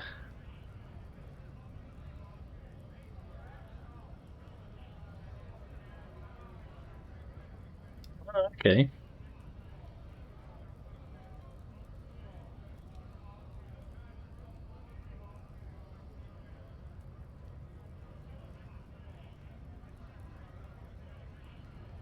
Yeah, I can't change it.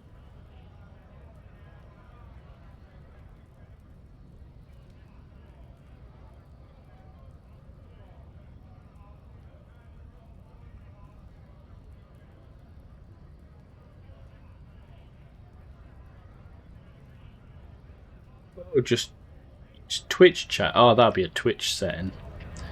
Yeah, you'll have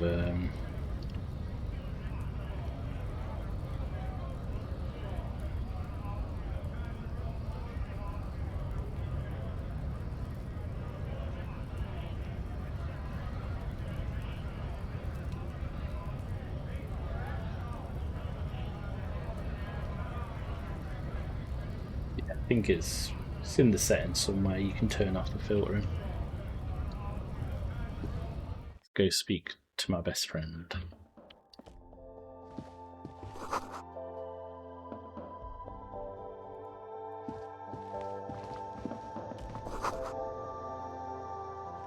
You see several packaged raincoats fill a low shelf beneath a display of croissants and juice bottles. The raincoats are transparent, except for the big Fritta slogan on the back. Fritta. That... What is what? It's a raincoat. If you want to buy one, then it's only 4 real.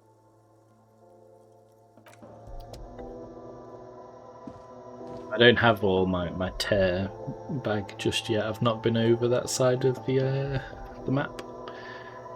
I'm only... Yeah. Yeah, I'm gonna get some... A small some... cabinet on the wall is filled with various medicine bottles, nasal sprays, and blister packs. They all bear the Saint Baptiste Pharmaceutics logo. Saint Baptiste. Their logo is the bloodless rose, pure white, untouched by harm.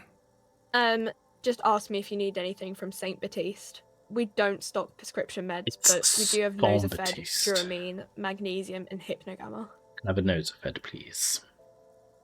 Okay, here. I hope Saint Baptiste makes you feel better or something. That clink was right in my ear. I love her. She's amazing. Welcome to Frit. Feel free to look around or something. Everything is out on the shelves. What's that magazine she's reading? What are you reading? You mean this? She looks at the cover boasting a colourful photo of 2 girls kissing. This is Pop Stars. It's got, like, famous people in it. It's not for sale. Looks like it also has something called Police de la Mode, featured on page 34. This speaks to you. Forget about all that. What is this fashion police feature? It's where they rate different outfits famous people wear. It's kind of funny. They're kind of mean. It's about who's the most stylish. Who's a numero uno guy in there right now? Does he look like this? No, I don't think so. We are not the fashion police. We're the real police. Alright. Let's proceed. I have some questions. Okay. I'm not really supposed to be chatting to anyone, but... Can you tell me anything about the dead body? I don't really know anything. I mean, I know it's there, but I haven't seen it, so... Do you know the man who Not died? really. Not really? Does it mean you knew him a little? No. I didn't know him at all. No. Yeah. You're under arrest. How long has it been there? I don't know, really long. What do you think happened? I don't know. Come on, Fritte clerk. No need to worry. It's just standard procedure for us to ask around. If you hear anything, let us know, okay? Okay. Okay. Uh-huh. Thanks for your help. Oh. Bye. You see several packaged. If your hand-eye coordination is high enough, you can attempt to steal that coat. I think it's hand-eye. 3 T's. How idiomatic. Fritta. Right. Let's keep going. Oh. Goods from the lorry haphazardly litter the surroundings. Yeah, big spoilers. Closed for winter. Please use main entrance. Okay.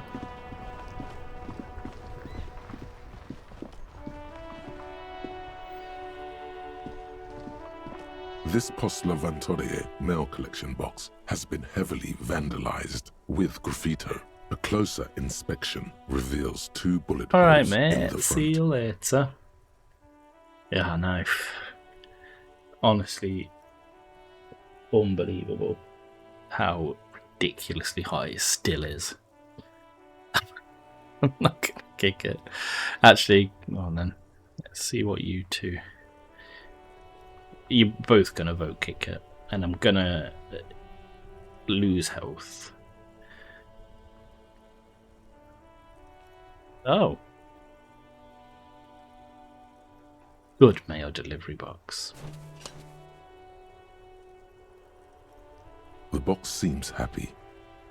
Eat shit pig, fucked by the coon, and St. G with a crown have been scribbled on it. Jenny is a whore, and hear that, Jenny? Best set mailbox also.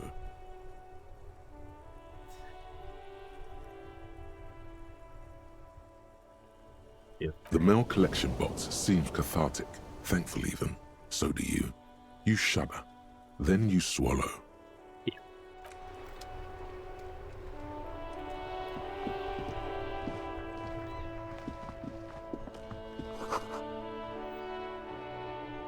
Did you? Yeah, I don't think I've ever... I don't think I've started a playthrough with like a high physical. Book has a rose, a pistol and a half-naked dame on its cover. On the cover stands a very muscular man surrounded by flames. This is a book about pate. This book, you don't really understand what it's about, nor does it seem important. A book about Boadero culture. It promotes freedom and roaming upstream. Book about the future. The government reach your minds using radio technology. Love lots of pate. Hello, sir. Step Hello, right sir. in. The store is open. I am the law. I know, sir. Are you interested in a new and exciting book? Super Cup. I'm going down the route of, I know I'm a dickhead. I'm going to make a joke about it, but I am trying to be a better person. Because I feel... also superstar, though, because I'm 100% going to sing karaoke. I still don't have a name yet. Kim asked my name, didn't give it him. Trying to think of one up. So, yeah. That kind of cop. What kind of store is this anyway? It's a bookstore, sir. We sell books, postcards, and some board games. It's called Crime, Romance, and Biographies of Famous People. Okay. Whoa, whoa, whoa, whoa. Hold your horses, little girl. The board game. Board games are like little games on a table, made to pass the time. There are several different ones, but sailors here mostly buy cards. What's a book? That is a book. They have stories inside them. It's like someone told you a story in a really long letter.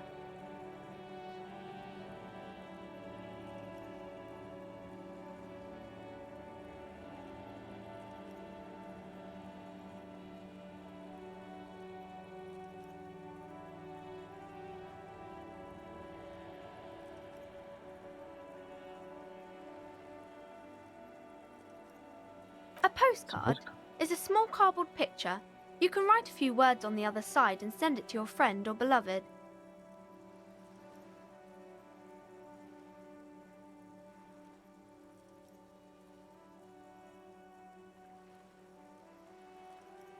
Yeah, I think on the app, if you go to your face and then the cog, then you've got content preferences. I think there hides significant profanity or vulgarity.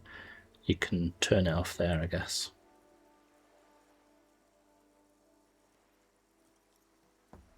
Interesting, My pleasure. thanks. Anything else you'd like to know? Okay, sir. Questions? I'll try to answer any questions you have. I hope they're about books. Not. What is your My name? name is Annette, sir. My mum, her name is Plaisance. I hate She your owns mum. the store. She's inside minding the register or organising the stock. Okay. Feel free to step in and browse our wares. And you're standing out here in the cold because... I'm signaling that the store is open. Otherwise, people might not know. They'd miss out on the crime, romance, and biographies of famous people.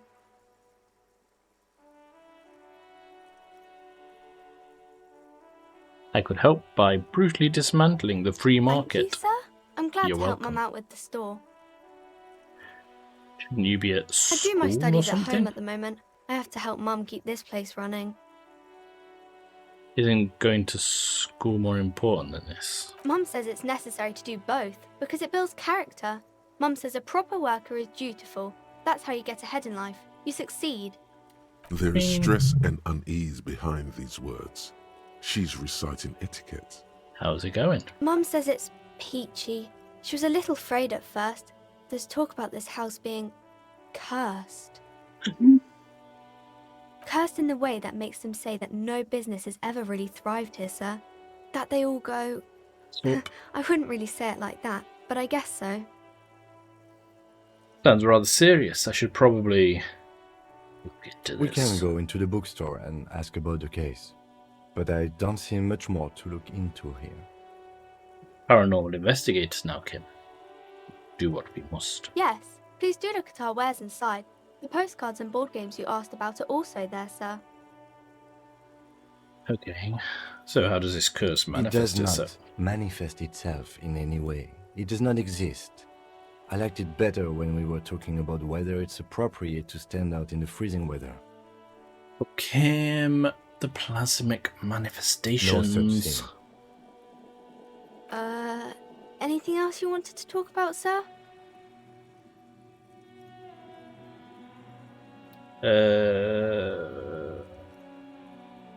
Okay. I already know what to say about that, Megs. Enough about curses Maybe for I now. can tell you about some of our books instead. What is romance? It's the type of book where there's a rich lady and she has to choose between the good man and the bad man. Megs' books. Or there could be a story about a poor lady getting a rich man. It's about man and lady business, sir. Don't want to know about man and lady business.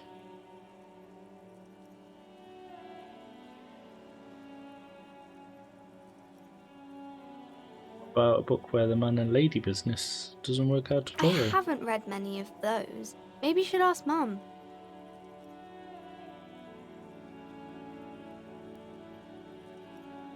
Yeah? She thinks she has one about an excruciatingly painful I breakup. don't think it's a romance story if the main characters break up, though. No. Think about it. One where they plunge into a torrid spiral of pain and reclamation. Only it's really long and drawn out, scarred for life. Phantom limb. No, I don't know. Doesn't ring a bell? Alright, I'll ask your mum. Yes, she knows books. Definitely. Okie dokie. What was that? I don't know. An idea for an unfinished novel stuck somewhere in your forebrain? Well, maybe. That's enough romance Maybe questions. some about other books? No, I don't care about books. I'll go inside and speak to you. Jerk mom. Gift books and molten candy. The display rack is brimming with worn paperback. I'm not doing the mine from Heimdall. Who's on forever? Old sports magazine tucked away in a dark corner. The book collects the national receipts of Arda. They're about a lake trout. Yeah, I know. So, can he look at me map? Not got a map, have I? Acquire a copy of the city map. Okay.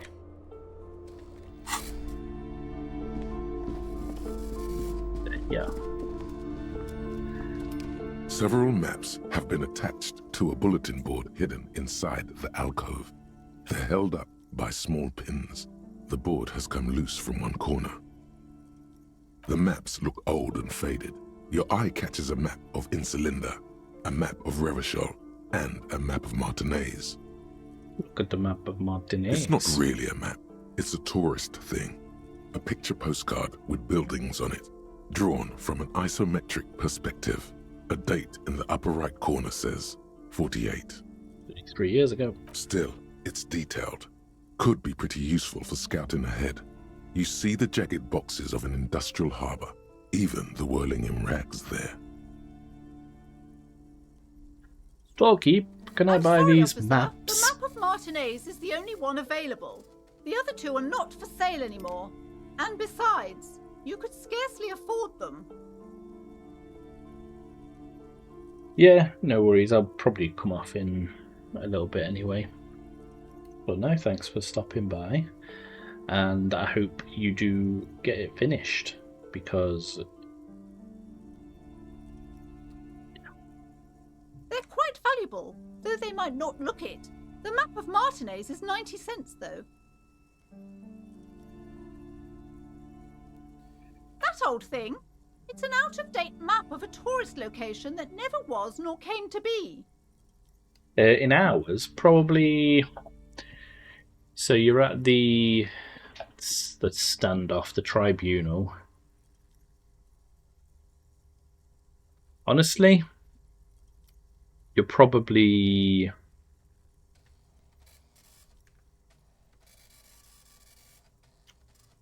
two to three, maybe 4 of the maximum. Yeah.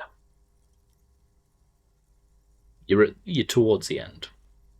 I would say you're in the end game. From when some design studio people tried to spruce the place up 4 or 5 years ago, they also renovated the horse statue, set up those coin-operated viewers, and designed the new street lamps. The place does not look like a successful tourist trap, does it? They didn't get that far, for some reason. A shame the project never got going. Would be nice if someone fixed Martinez up. All these ruins are bad for business. True, but I'll buy your map. Always good to be informed of your surroundings. It is indeed.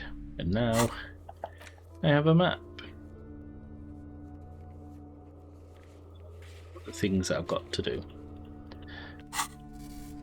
Excelente. Let's talk to Plaisance. Welcome to Crime, Romance, and Biographies of Famous People. My name is Plaisance. Hello. Be welcome, and please take responsibility for the energy you bring into this space. Okay. So you the owner? The proudest owner of our little shop of culture. Girl outside that mentioned that this place is cursed. Cursed? Who said that? Annette? The girl outside. I will have a word with her. This place is not cursed. It has a robustly magnetic energy. Good for commercial activity. My business is thriving, sir. Is it now? What in God's name is she talking about? Nobody knows. Your daughter is the one standing outside the store, right? Annette, yes, my daughter. I hope she wasn't slacking off again with her nose in science fiction. Tell me, was she at her post doing her job like a proper girl? Yes. Wonderful. Did you talk to her? Yes. Great.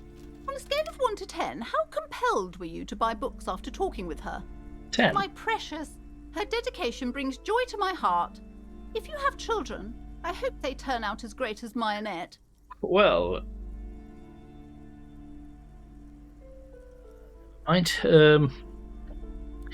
but I'm here to dismantle the free market and abolish child labour. You must be kidding. There's nothing like that happening.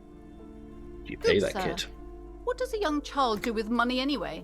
No, I save it for her as a fund. She's securing her financial future out there. Such criminal behavior would not happen in more developed countries. In some more developed countries, this sort of thing is 2 felonies: child labour and slavery. Those countries will realise they've raised a lazy and spoiled generation. Are we done with the jokes now? Yes, we've had quite enough fun here. Right. The woman before you scans the store, her shoulders rigid and tense. Every now and then, she nudges her glasses. Okay, farewell for now, book peddler. What's back here? You see a set of tattered curtains blocking the way to another room. A strange cage-like trinket dangles from the curtains. Excuse me, officer. The back room is strictly for employees only. Okay. What's behind the curtains? Nothing. Now please go back to browsing the books. Don't you feel compelled to look at the books? The books are all you care about. She speaks almost as if she's trying to put a spell on you, urging you to buy more books. Oddly enough, the more she tries to draw you away from the curtains, the more alluring they become. Let's have a look at this. You see some kind of charm, an irregular polyhedron assembled from bones, sticks, and straw. Inside, a disturbing fish head with empty eye sockets stares at you. This is a traditional Seminese ward, meant to provide protection against ill luck, bad dreams, curses, and other supernatural scourges. Who are the Seminese? Inhabitants of Ile de Fantôme, the Seminine Islands down south. Okay. Aside from poking at it suspiciously, there is nothing else to do with the fish head charm at this time. The curtains remain shut before you. Okay, well... Gotcha! Just as you're about to pull apart the curtains, the petrified voice of the shop owner cries out once more. Sir, don't touch that. I told you it's off limits for the customers. I am the law. Parapsychologically speaking, we're done if you decide to open them. I won't be held responsible for the consequences. It's too dangerous. She looks away, mumbling. Why is everyone always messing with the curtains? Why can't they just buy books like normal people? This is about the curse, isn't it? That's why you're afraid. No, it's just a storeroom for the employees, I told you. Now please step away from the curtains. Why? It's It's not like anyone was killed there. Yeah. I'm sorry, I don't mean to be so impolite. Just please don't go there. I can't allow that. You'll only make things worse and unleash the powers. I don't care. Can't stop me. No! I'll open them. Please just talk to me, officer. Come here and let's talk this through before you decide to do anything extreme. Talking is always good. Go see what she has to say. The curtains, tattered with age and covered in dust, hang before you, as if taunting you. Okay. See what you've got to say then. Hello again, esteemed officer. Hello. And welcome to Crime, Romance, and Biographies of Famous People. So why are you so uptight about those curtains? I just want to know what's on the I other already side. told you, it's just a storage room for employees. I don't understand why it's so important to you. Just let it go, officer. Go buy some goddamn books. You're supposed to be drawn to the books. If it's just a storage room, then why does it have a Seminese ward protecting it? It's just for decoration. Okay, fine. It's because this place is cursed. Just like Annette said, they don't call it the doomed commercial area for nothing. Are you happy now, officer? Happy that you've ruined everything? How does this curse The manifest curse itself? is so much worse than you could imagine. It's a disease, eating at the very foundation. It's the curse of financial distress, of ruin and bankruptcy. I'm a little confused. What does that mean? Everyone knows that all the previous companies in this building have sooner or later declared bankruptcy, and their malicious spirits are still here, feeding off bad business practices and disappointing income statements. There's something wrong with this building, I can tell you. Ever since I arrived, I've sensed an eerie, lingering presence, as if I was unwanted here. Right. So why didn't you just tell me that right away? It's not good to talk about the curse, not in detail. The negativism, it's dangerous. Talking about the void wraiths angers them. Okay. Wow. Void raves. You have new words. Love it. Have you sought help? Yes, I've contacted numerous parapsychologists and even a pair of Simonese mediators. They provided me with the wards. Okay. The wards help to keep the doom at bay and protect us against the darkness that lies further in the building, even though now I fear it's not enough. So is that your... So the pendant, is that part of the wards as well? Yes. No, it's a special Himian amulet, blessed by desert pygmy shamans, with a spell of compulsion. It's to compel people to buy books. Well, it's clearly working. There are numerous spells cast throughout the store. I had the books anointed with a different inducement spell, for example. It's guaranteed to boost sales 15%.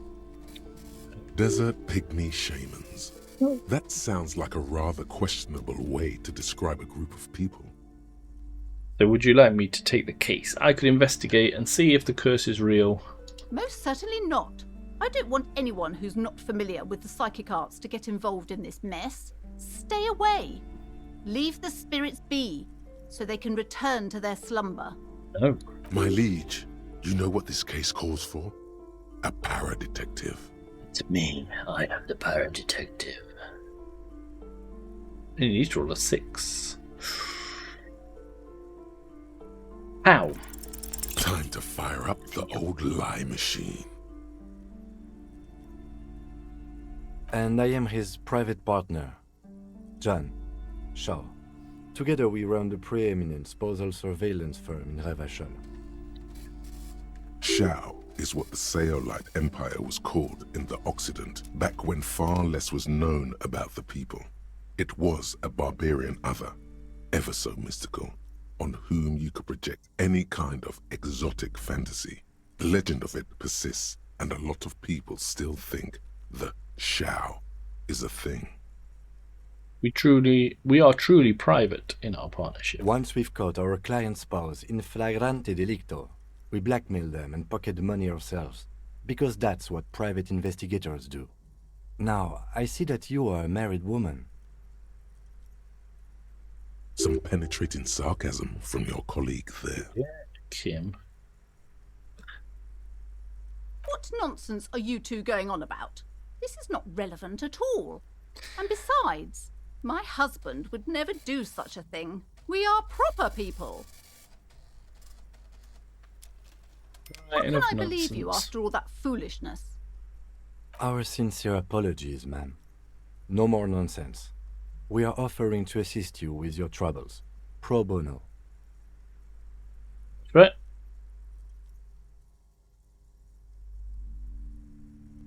That's right.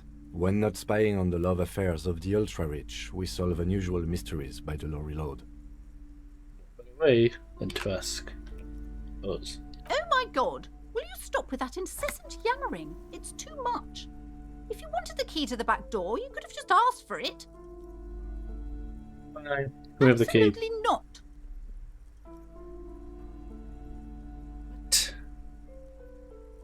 What? Farewell for now, book peddler. I need drama. Maybe that reduces drama. Nope.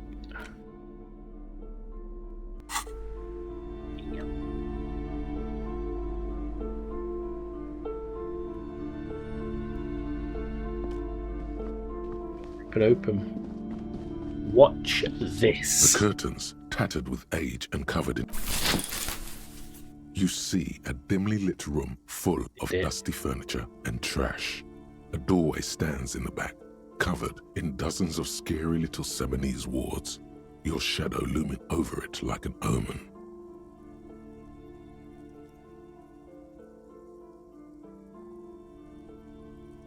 I warned you. You're unleashing forces beyond your understanding. No. Guess I will loom.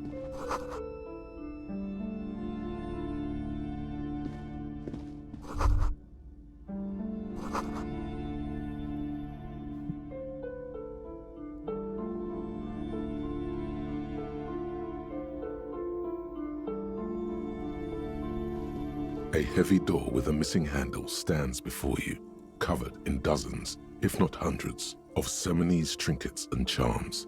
It appears to be locked. Hello. Only an echo. No one is there. I'm gonna get a 10 or a...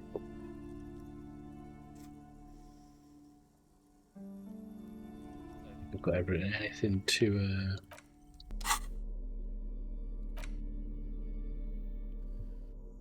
pain threshold, isn't it? Alright. Let's see if I can convince her to... Oh no, I need drums again. Okay. Ooh.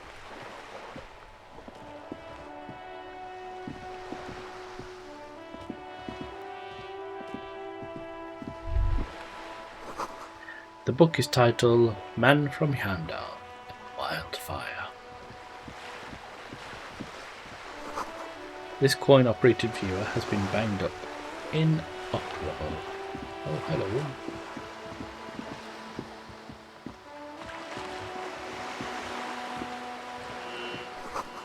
Two, roundabout north. 2, Capeside Apartments, Martinez Pier.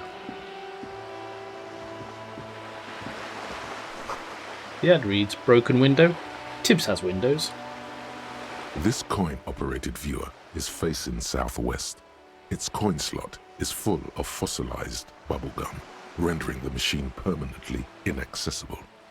Poor little viewer. The metal feels cold and wet under your palm. It looks unhygienic. Elysium kit. A thick layer of graffito covers the lenses. You spell out the word Onuk written on the other side, with N and C scribbled backwards. That's Kuno on the lens. Under the graffito, a sea of blues and greys appear. Behind the water lies a coast studded with concrete and reeds. On it, a church on stilts, lanky weather-worn wooden planks, an X-shaped cross topping its tower.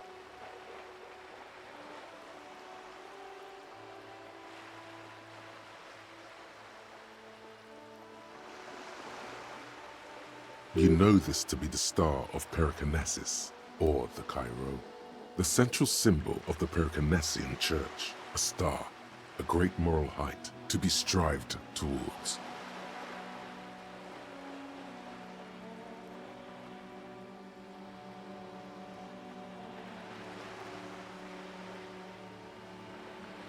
Around the large wooden building you see chunks of sea ice gathered on the beach, and a small tent set up on the ice.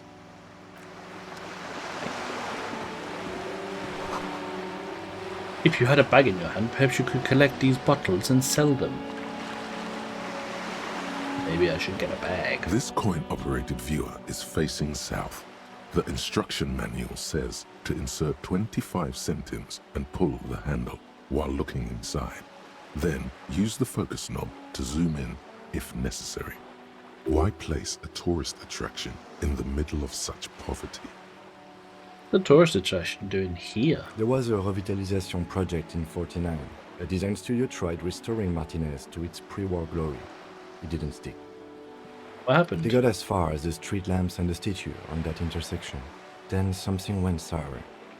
I suspect that something was Everard Clare, the union leader. He muscled them out. It's how it usually goes around here. Okay, cool. Can we do something about it? We should have done something about the union 10 years ago. That ship has sailed, officer. Okay. Go up here.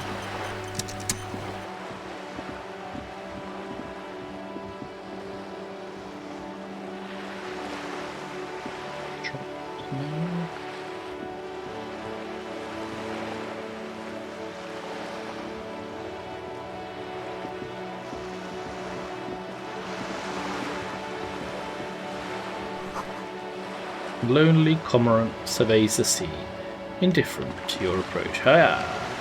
Okay.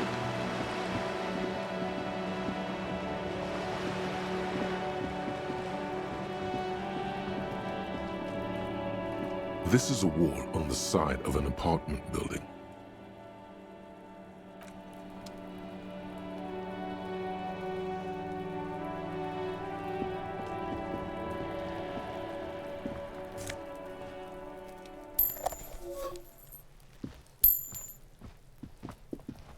Trying to sneak up on me?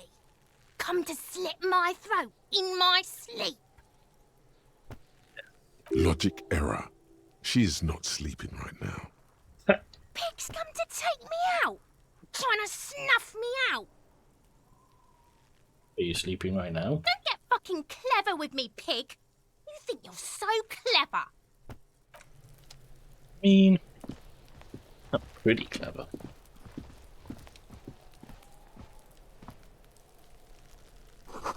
The garden hose. This one won't be of use until the snow melts.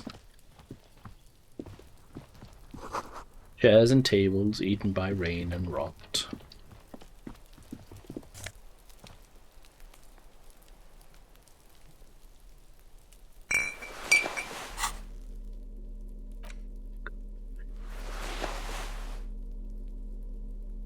One rhetoric, but +1 for reaction speed. Oh, dodge. How close I am to these. An hour 47 and 3 coin. Cool. Just a closed door, but you look at it suspiciously. These barrels are half full of rainwater. So what's the dealio with this door?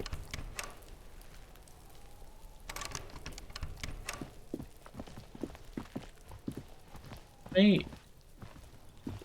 You see a young man on a balcony nursing a cigarette. His eyes have been following you for a while. Not looking for any trouble, officer. No, but... Why are you whispering? Like you're already in trouble. There's no trouble. I'm just speaking in a lowered voice. I don't want to be seen talking to the gendarmerie, if that's okay. I just want to finish my cigarette. Don't let him go. This could be your witness. The balcony has a great view of the whole thing. Actually, the gendarmerie really Is it really that important? It is really that important. Like a nervous cat, he keeps stealing looks at the neighboring windows. All right, but make it quick. Once I finish this cigarette, I have to run. So you've got a good view of the Whirling Rug's backyard. Can you tell me anything I'd about even the go hanging? so far as to say that the view is a little too good, my dear gendarme. Do you have an estimate of when the body will be taken away? No. We will remove the body as soon as possible. Now tell us. Probably not. Where were you last Sunday? Oh. You already asked me that, didn't you? Wait, is someone else investigating the lynching? Did you? No, not you two. Some more muscular type. And when did you speak to this more muscular gentleman? Last week? I don't know. Look. He's an actor declaiming a soliloquy. See how you hang on his every word? You didn't answer the question. What were you doing last Sunday? I had a friend over. Kind of friend. He was my Sunday friend. Hey, friend. What's your friend's real name? Did he see something? He doesn't reply, gesturing no with his cigarette.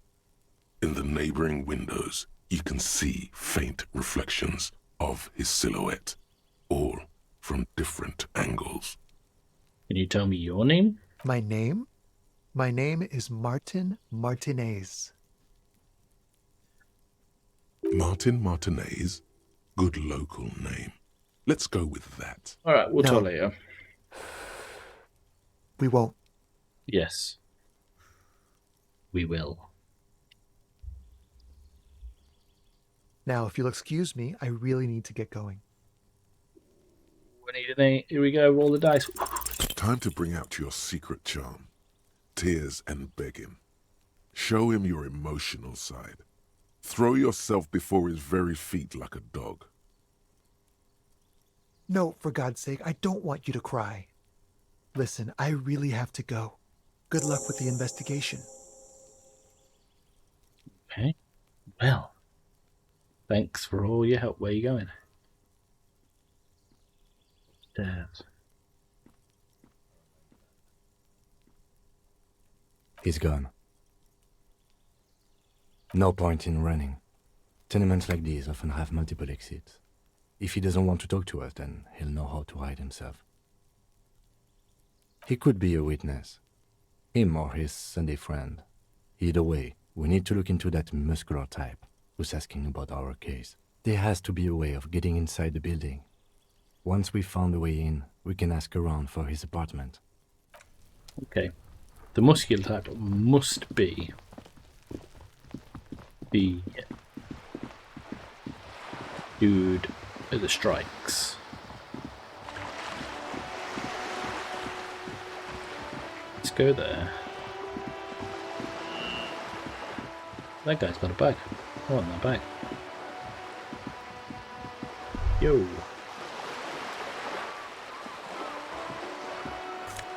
My bag.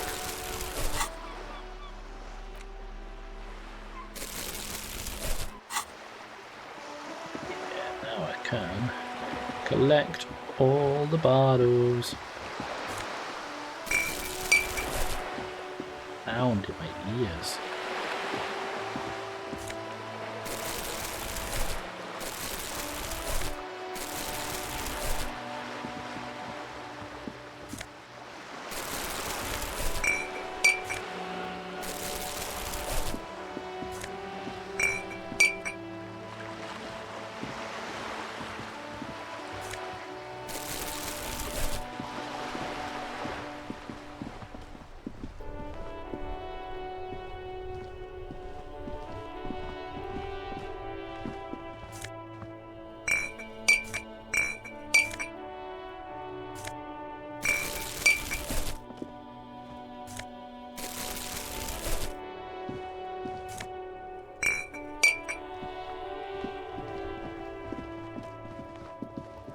Any bottles around here?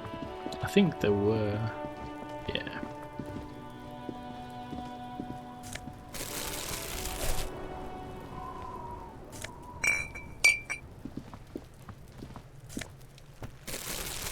Done the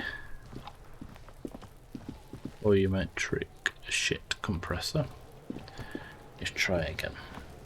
There he still is, looking right through you. with his white eyes. The body below is entirely dedicated to that corpse smell. Emitting it is all it does now. Here we go.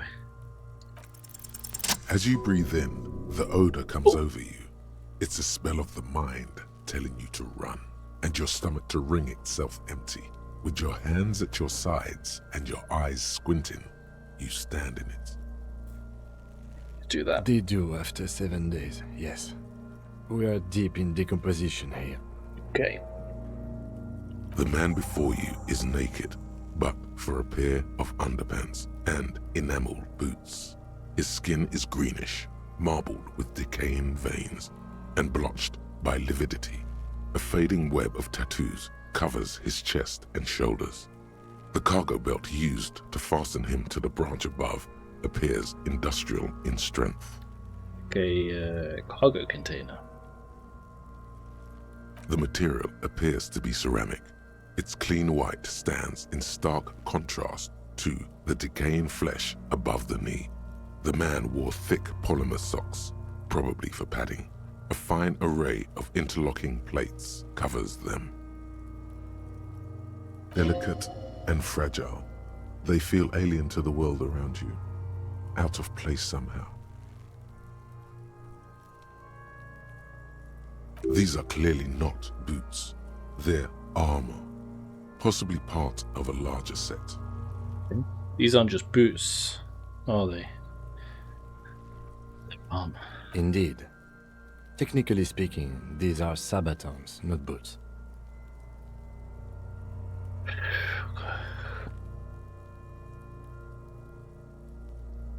Kim, the boots, alright? What kind of armor is this Ceramic exactly? plate. Zirconium dioxide, most likely. This is where the make would be. Under the heel. Fair weather. Fair weather model T500 VE. I'm guessing that's vitreous enamel. This is advanced stuff. Advanced. What happened to the rest of it? The locals probably scavenged it. It would be odd if he had more on after 7 days. Okay. We should keep a lookout for these species. The armor could yield information. This is one thing he might actually know. Maybe he was just wearing these boots and there is no rest of the armor. No, I think he had something precious underneath the clothes. They had to remove the jeans and shirt we found to get to it. And this kind of armor is often worn under fabrics. Nice. That makes sense. It does. It does.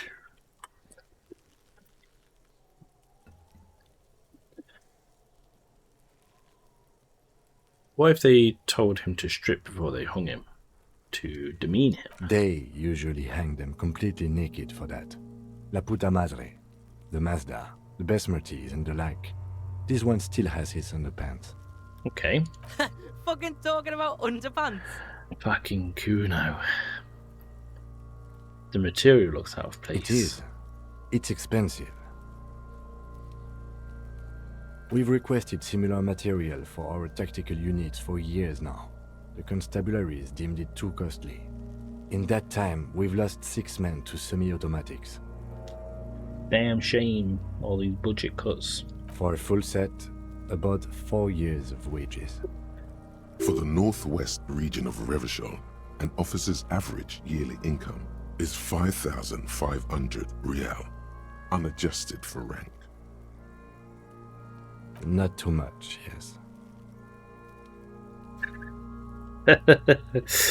Hey up, sandwich. Well. Oh, 10 streams. What a hero. Thank you, honestly. I don't need to hit it because there is a small child throwing rocks at it. Hold on, let me snooze that.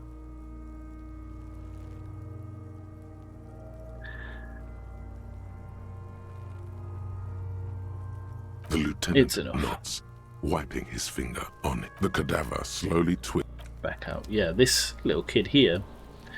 Have you played Disco Elysium before, Sandwich?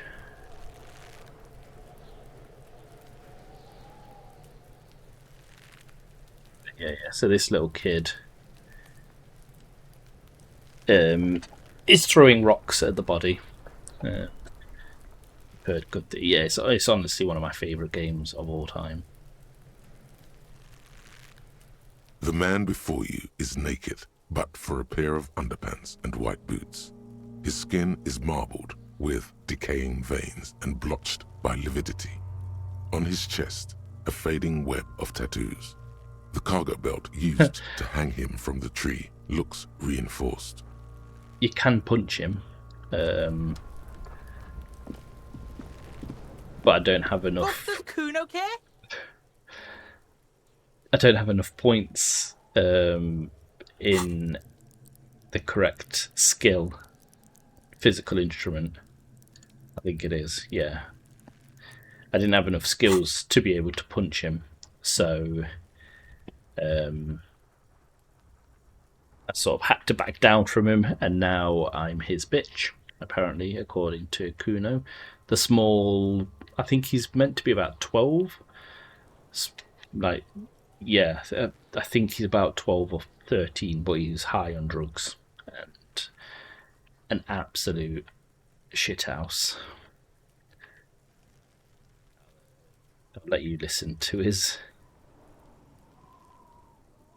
Yeah. So, the devs that made this game, Zaum, they made Zero Parades.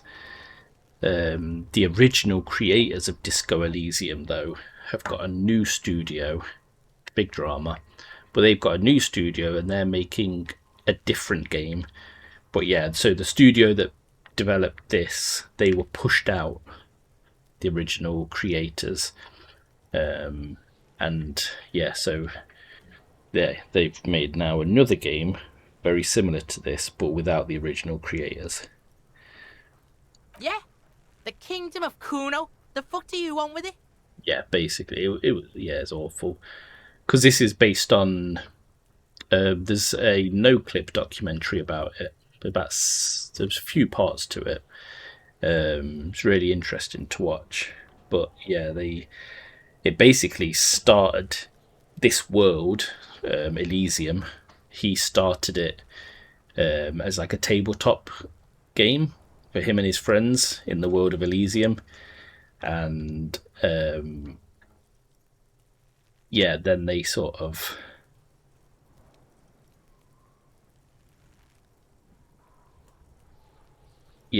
he came out with a book as well based in this world. Then he started creating this game. Obviously needed money, so he got investors in. The investors did some sus stuff, and then got him and two of his friends that were the original owners of the IP. No, he doesn't own it at all now.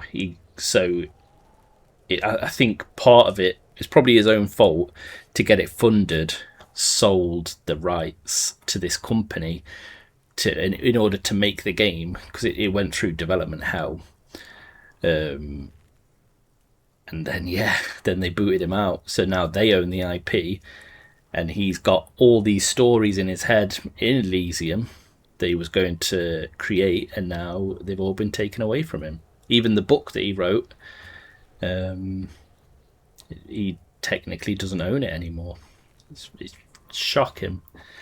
What's up? Nice stream. A huge fan of this game. I would like to play together with you if you don't mind. I'm on Discord. Thank you. It's sadly not multiplayer, but feel free to stay and watch me get Kuno'd. The dead man's clothes were in the trash container. How did they get there? Yeah, Kuno doesn't know shit about that. That shit is beneath Kuno. I need to know. It could be a lead in the investigation. Someone may have tampered with the murder scene. Listen. Kuno doesn't care about this small-time shit. Just listen. Kuno saw what you did there, dumpster diving. Sad shit. Yeah, that's what I thought. Yes, yeah. That's something they say a lot. Just, hey, do you want to play this single-player game together? Right. Nope. I just even noticed it. Yeah, possible ban evader monitoring. Well, you get banned. Kuno could hook you up with some sweet rags. Shit like Kuno's wearing. Your size, good price. 500 real. Wait, I asked you what happened to his clothes. You must have seen them lying around. Look, Kuno ain't seen shit lying around. Except for that up there. Now you want performance gear or not, Grandpa? That's the only word that this game blanks out, which is fair enough. Yeah, I got one the other day asking me on Discord that they wanted to support my stream. Oh, yeah, maybe that's why they wanted to support it. The lieutenant remains silent, but his expression couldn't say, "I told you so," any louder. All right, entertain me. What's so great about these pants? Pig, these are found modulars. Liquid fit, performance crotch, urban survival shit.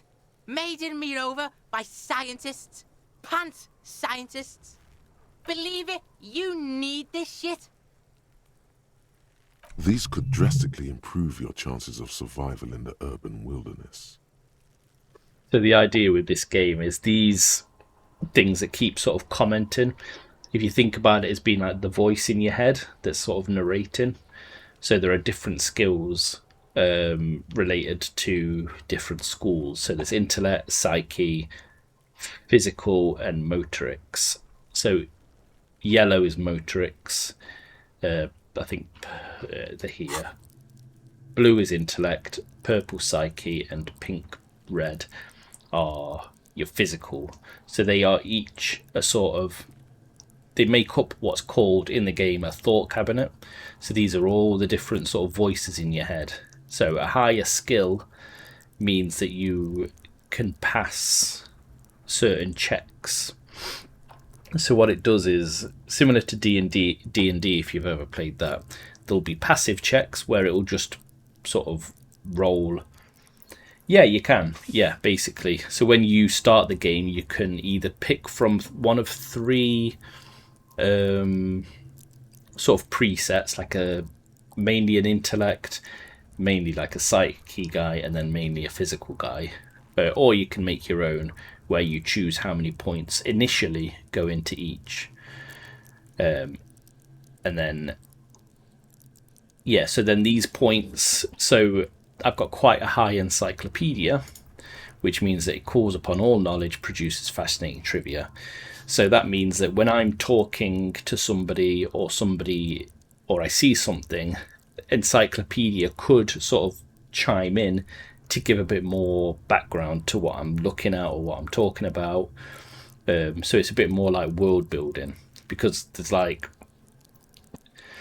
even though you're only in one city for the entire game, there's so much world outside, like all different cities, all different islands that it talks about in the world of Elysium.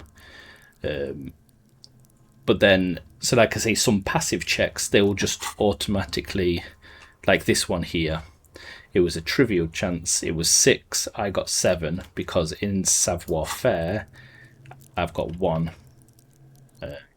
So it rolled, basically what it does is it rolls 2d6 and it just calculates the total. But there are some checks that you have to decide whether or not you do, and they're like more sort of important checks, and it will give you the odds of you succeeding. Certain clothes will give you bonuses. So if you wear, like this hat gives me +1 to reaction speed. I think my pants give me something better, my shoes. Coach Physical Instrument endorses these pants. He chimes in. Ready. So it's basically, they're just like giving a bit of extra flavor text to what, like the context of the conversation. Will also make you into an idiot. So I'll play. No, I don't want his stupid sports pants. So no, Kuno, you don't know anything about the tampering I'm investigating, and I already have pants. Whatever. Kuno was trying to help you, but you're too fat for fouling anyway, pig. Yeah, So whatever. there's this Kuno doesn't check give a here. shit. So I can decide to do this check. It's what's classed as a white check because it's highlighted in white, which means that if I fail, I can come back to repeat it.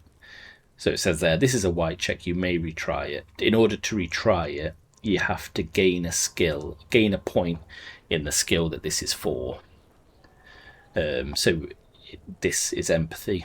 So I have an empathy of 3, -1 because I backed down from him earlier, and I need a 14, which means that I need to get a 12. So 2 6s will always win. So if I click this now, I will probably fail it. You'll see 2 little dice pop up on the screen, and it will say that you failed it. It'll carry on, and it will give you some sort of result to the check. Kuno doesn't. But yeah, it means that each run you do through the game, depending on how you shape your cop, it can lead to a very different game. The story itself doesn't change, but because there's a lot of side quests as well, so I've already got all of these different side quests. One of them being I need to get hold of a sad song and then hopefully try and get the man to let me sing karaoke in the cafeteria. So yeah, it is, yeah, like I say, it's one of the best games I've ever played. I've probably played through it. This is probably going to be my 4th time. It's about anywhere between, I guess, 30 to 40 hours, depending on how long you take. But no, I definitely recommend it. Just going to probably leave it there for the night.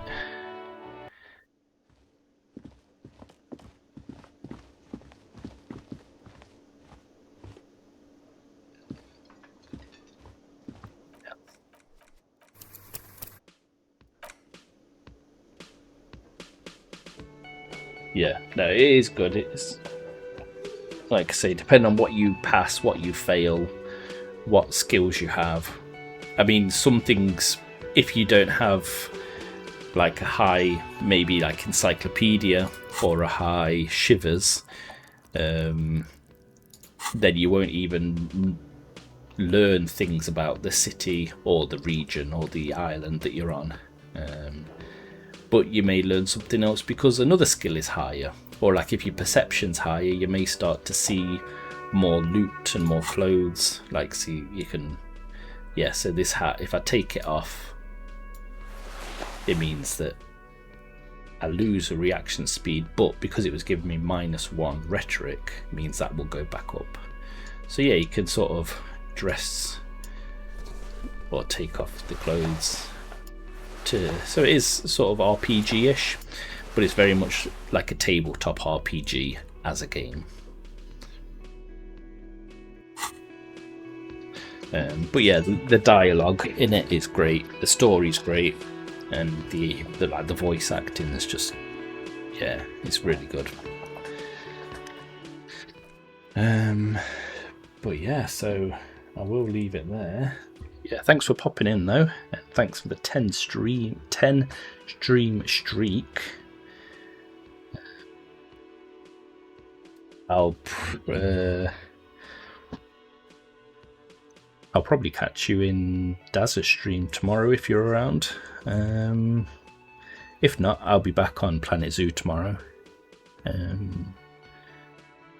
Yeah, no, thanks for popping in. I'll catch you later.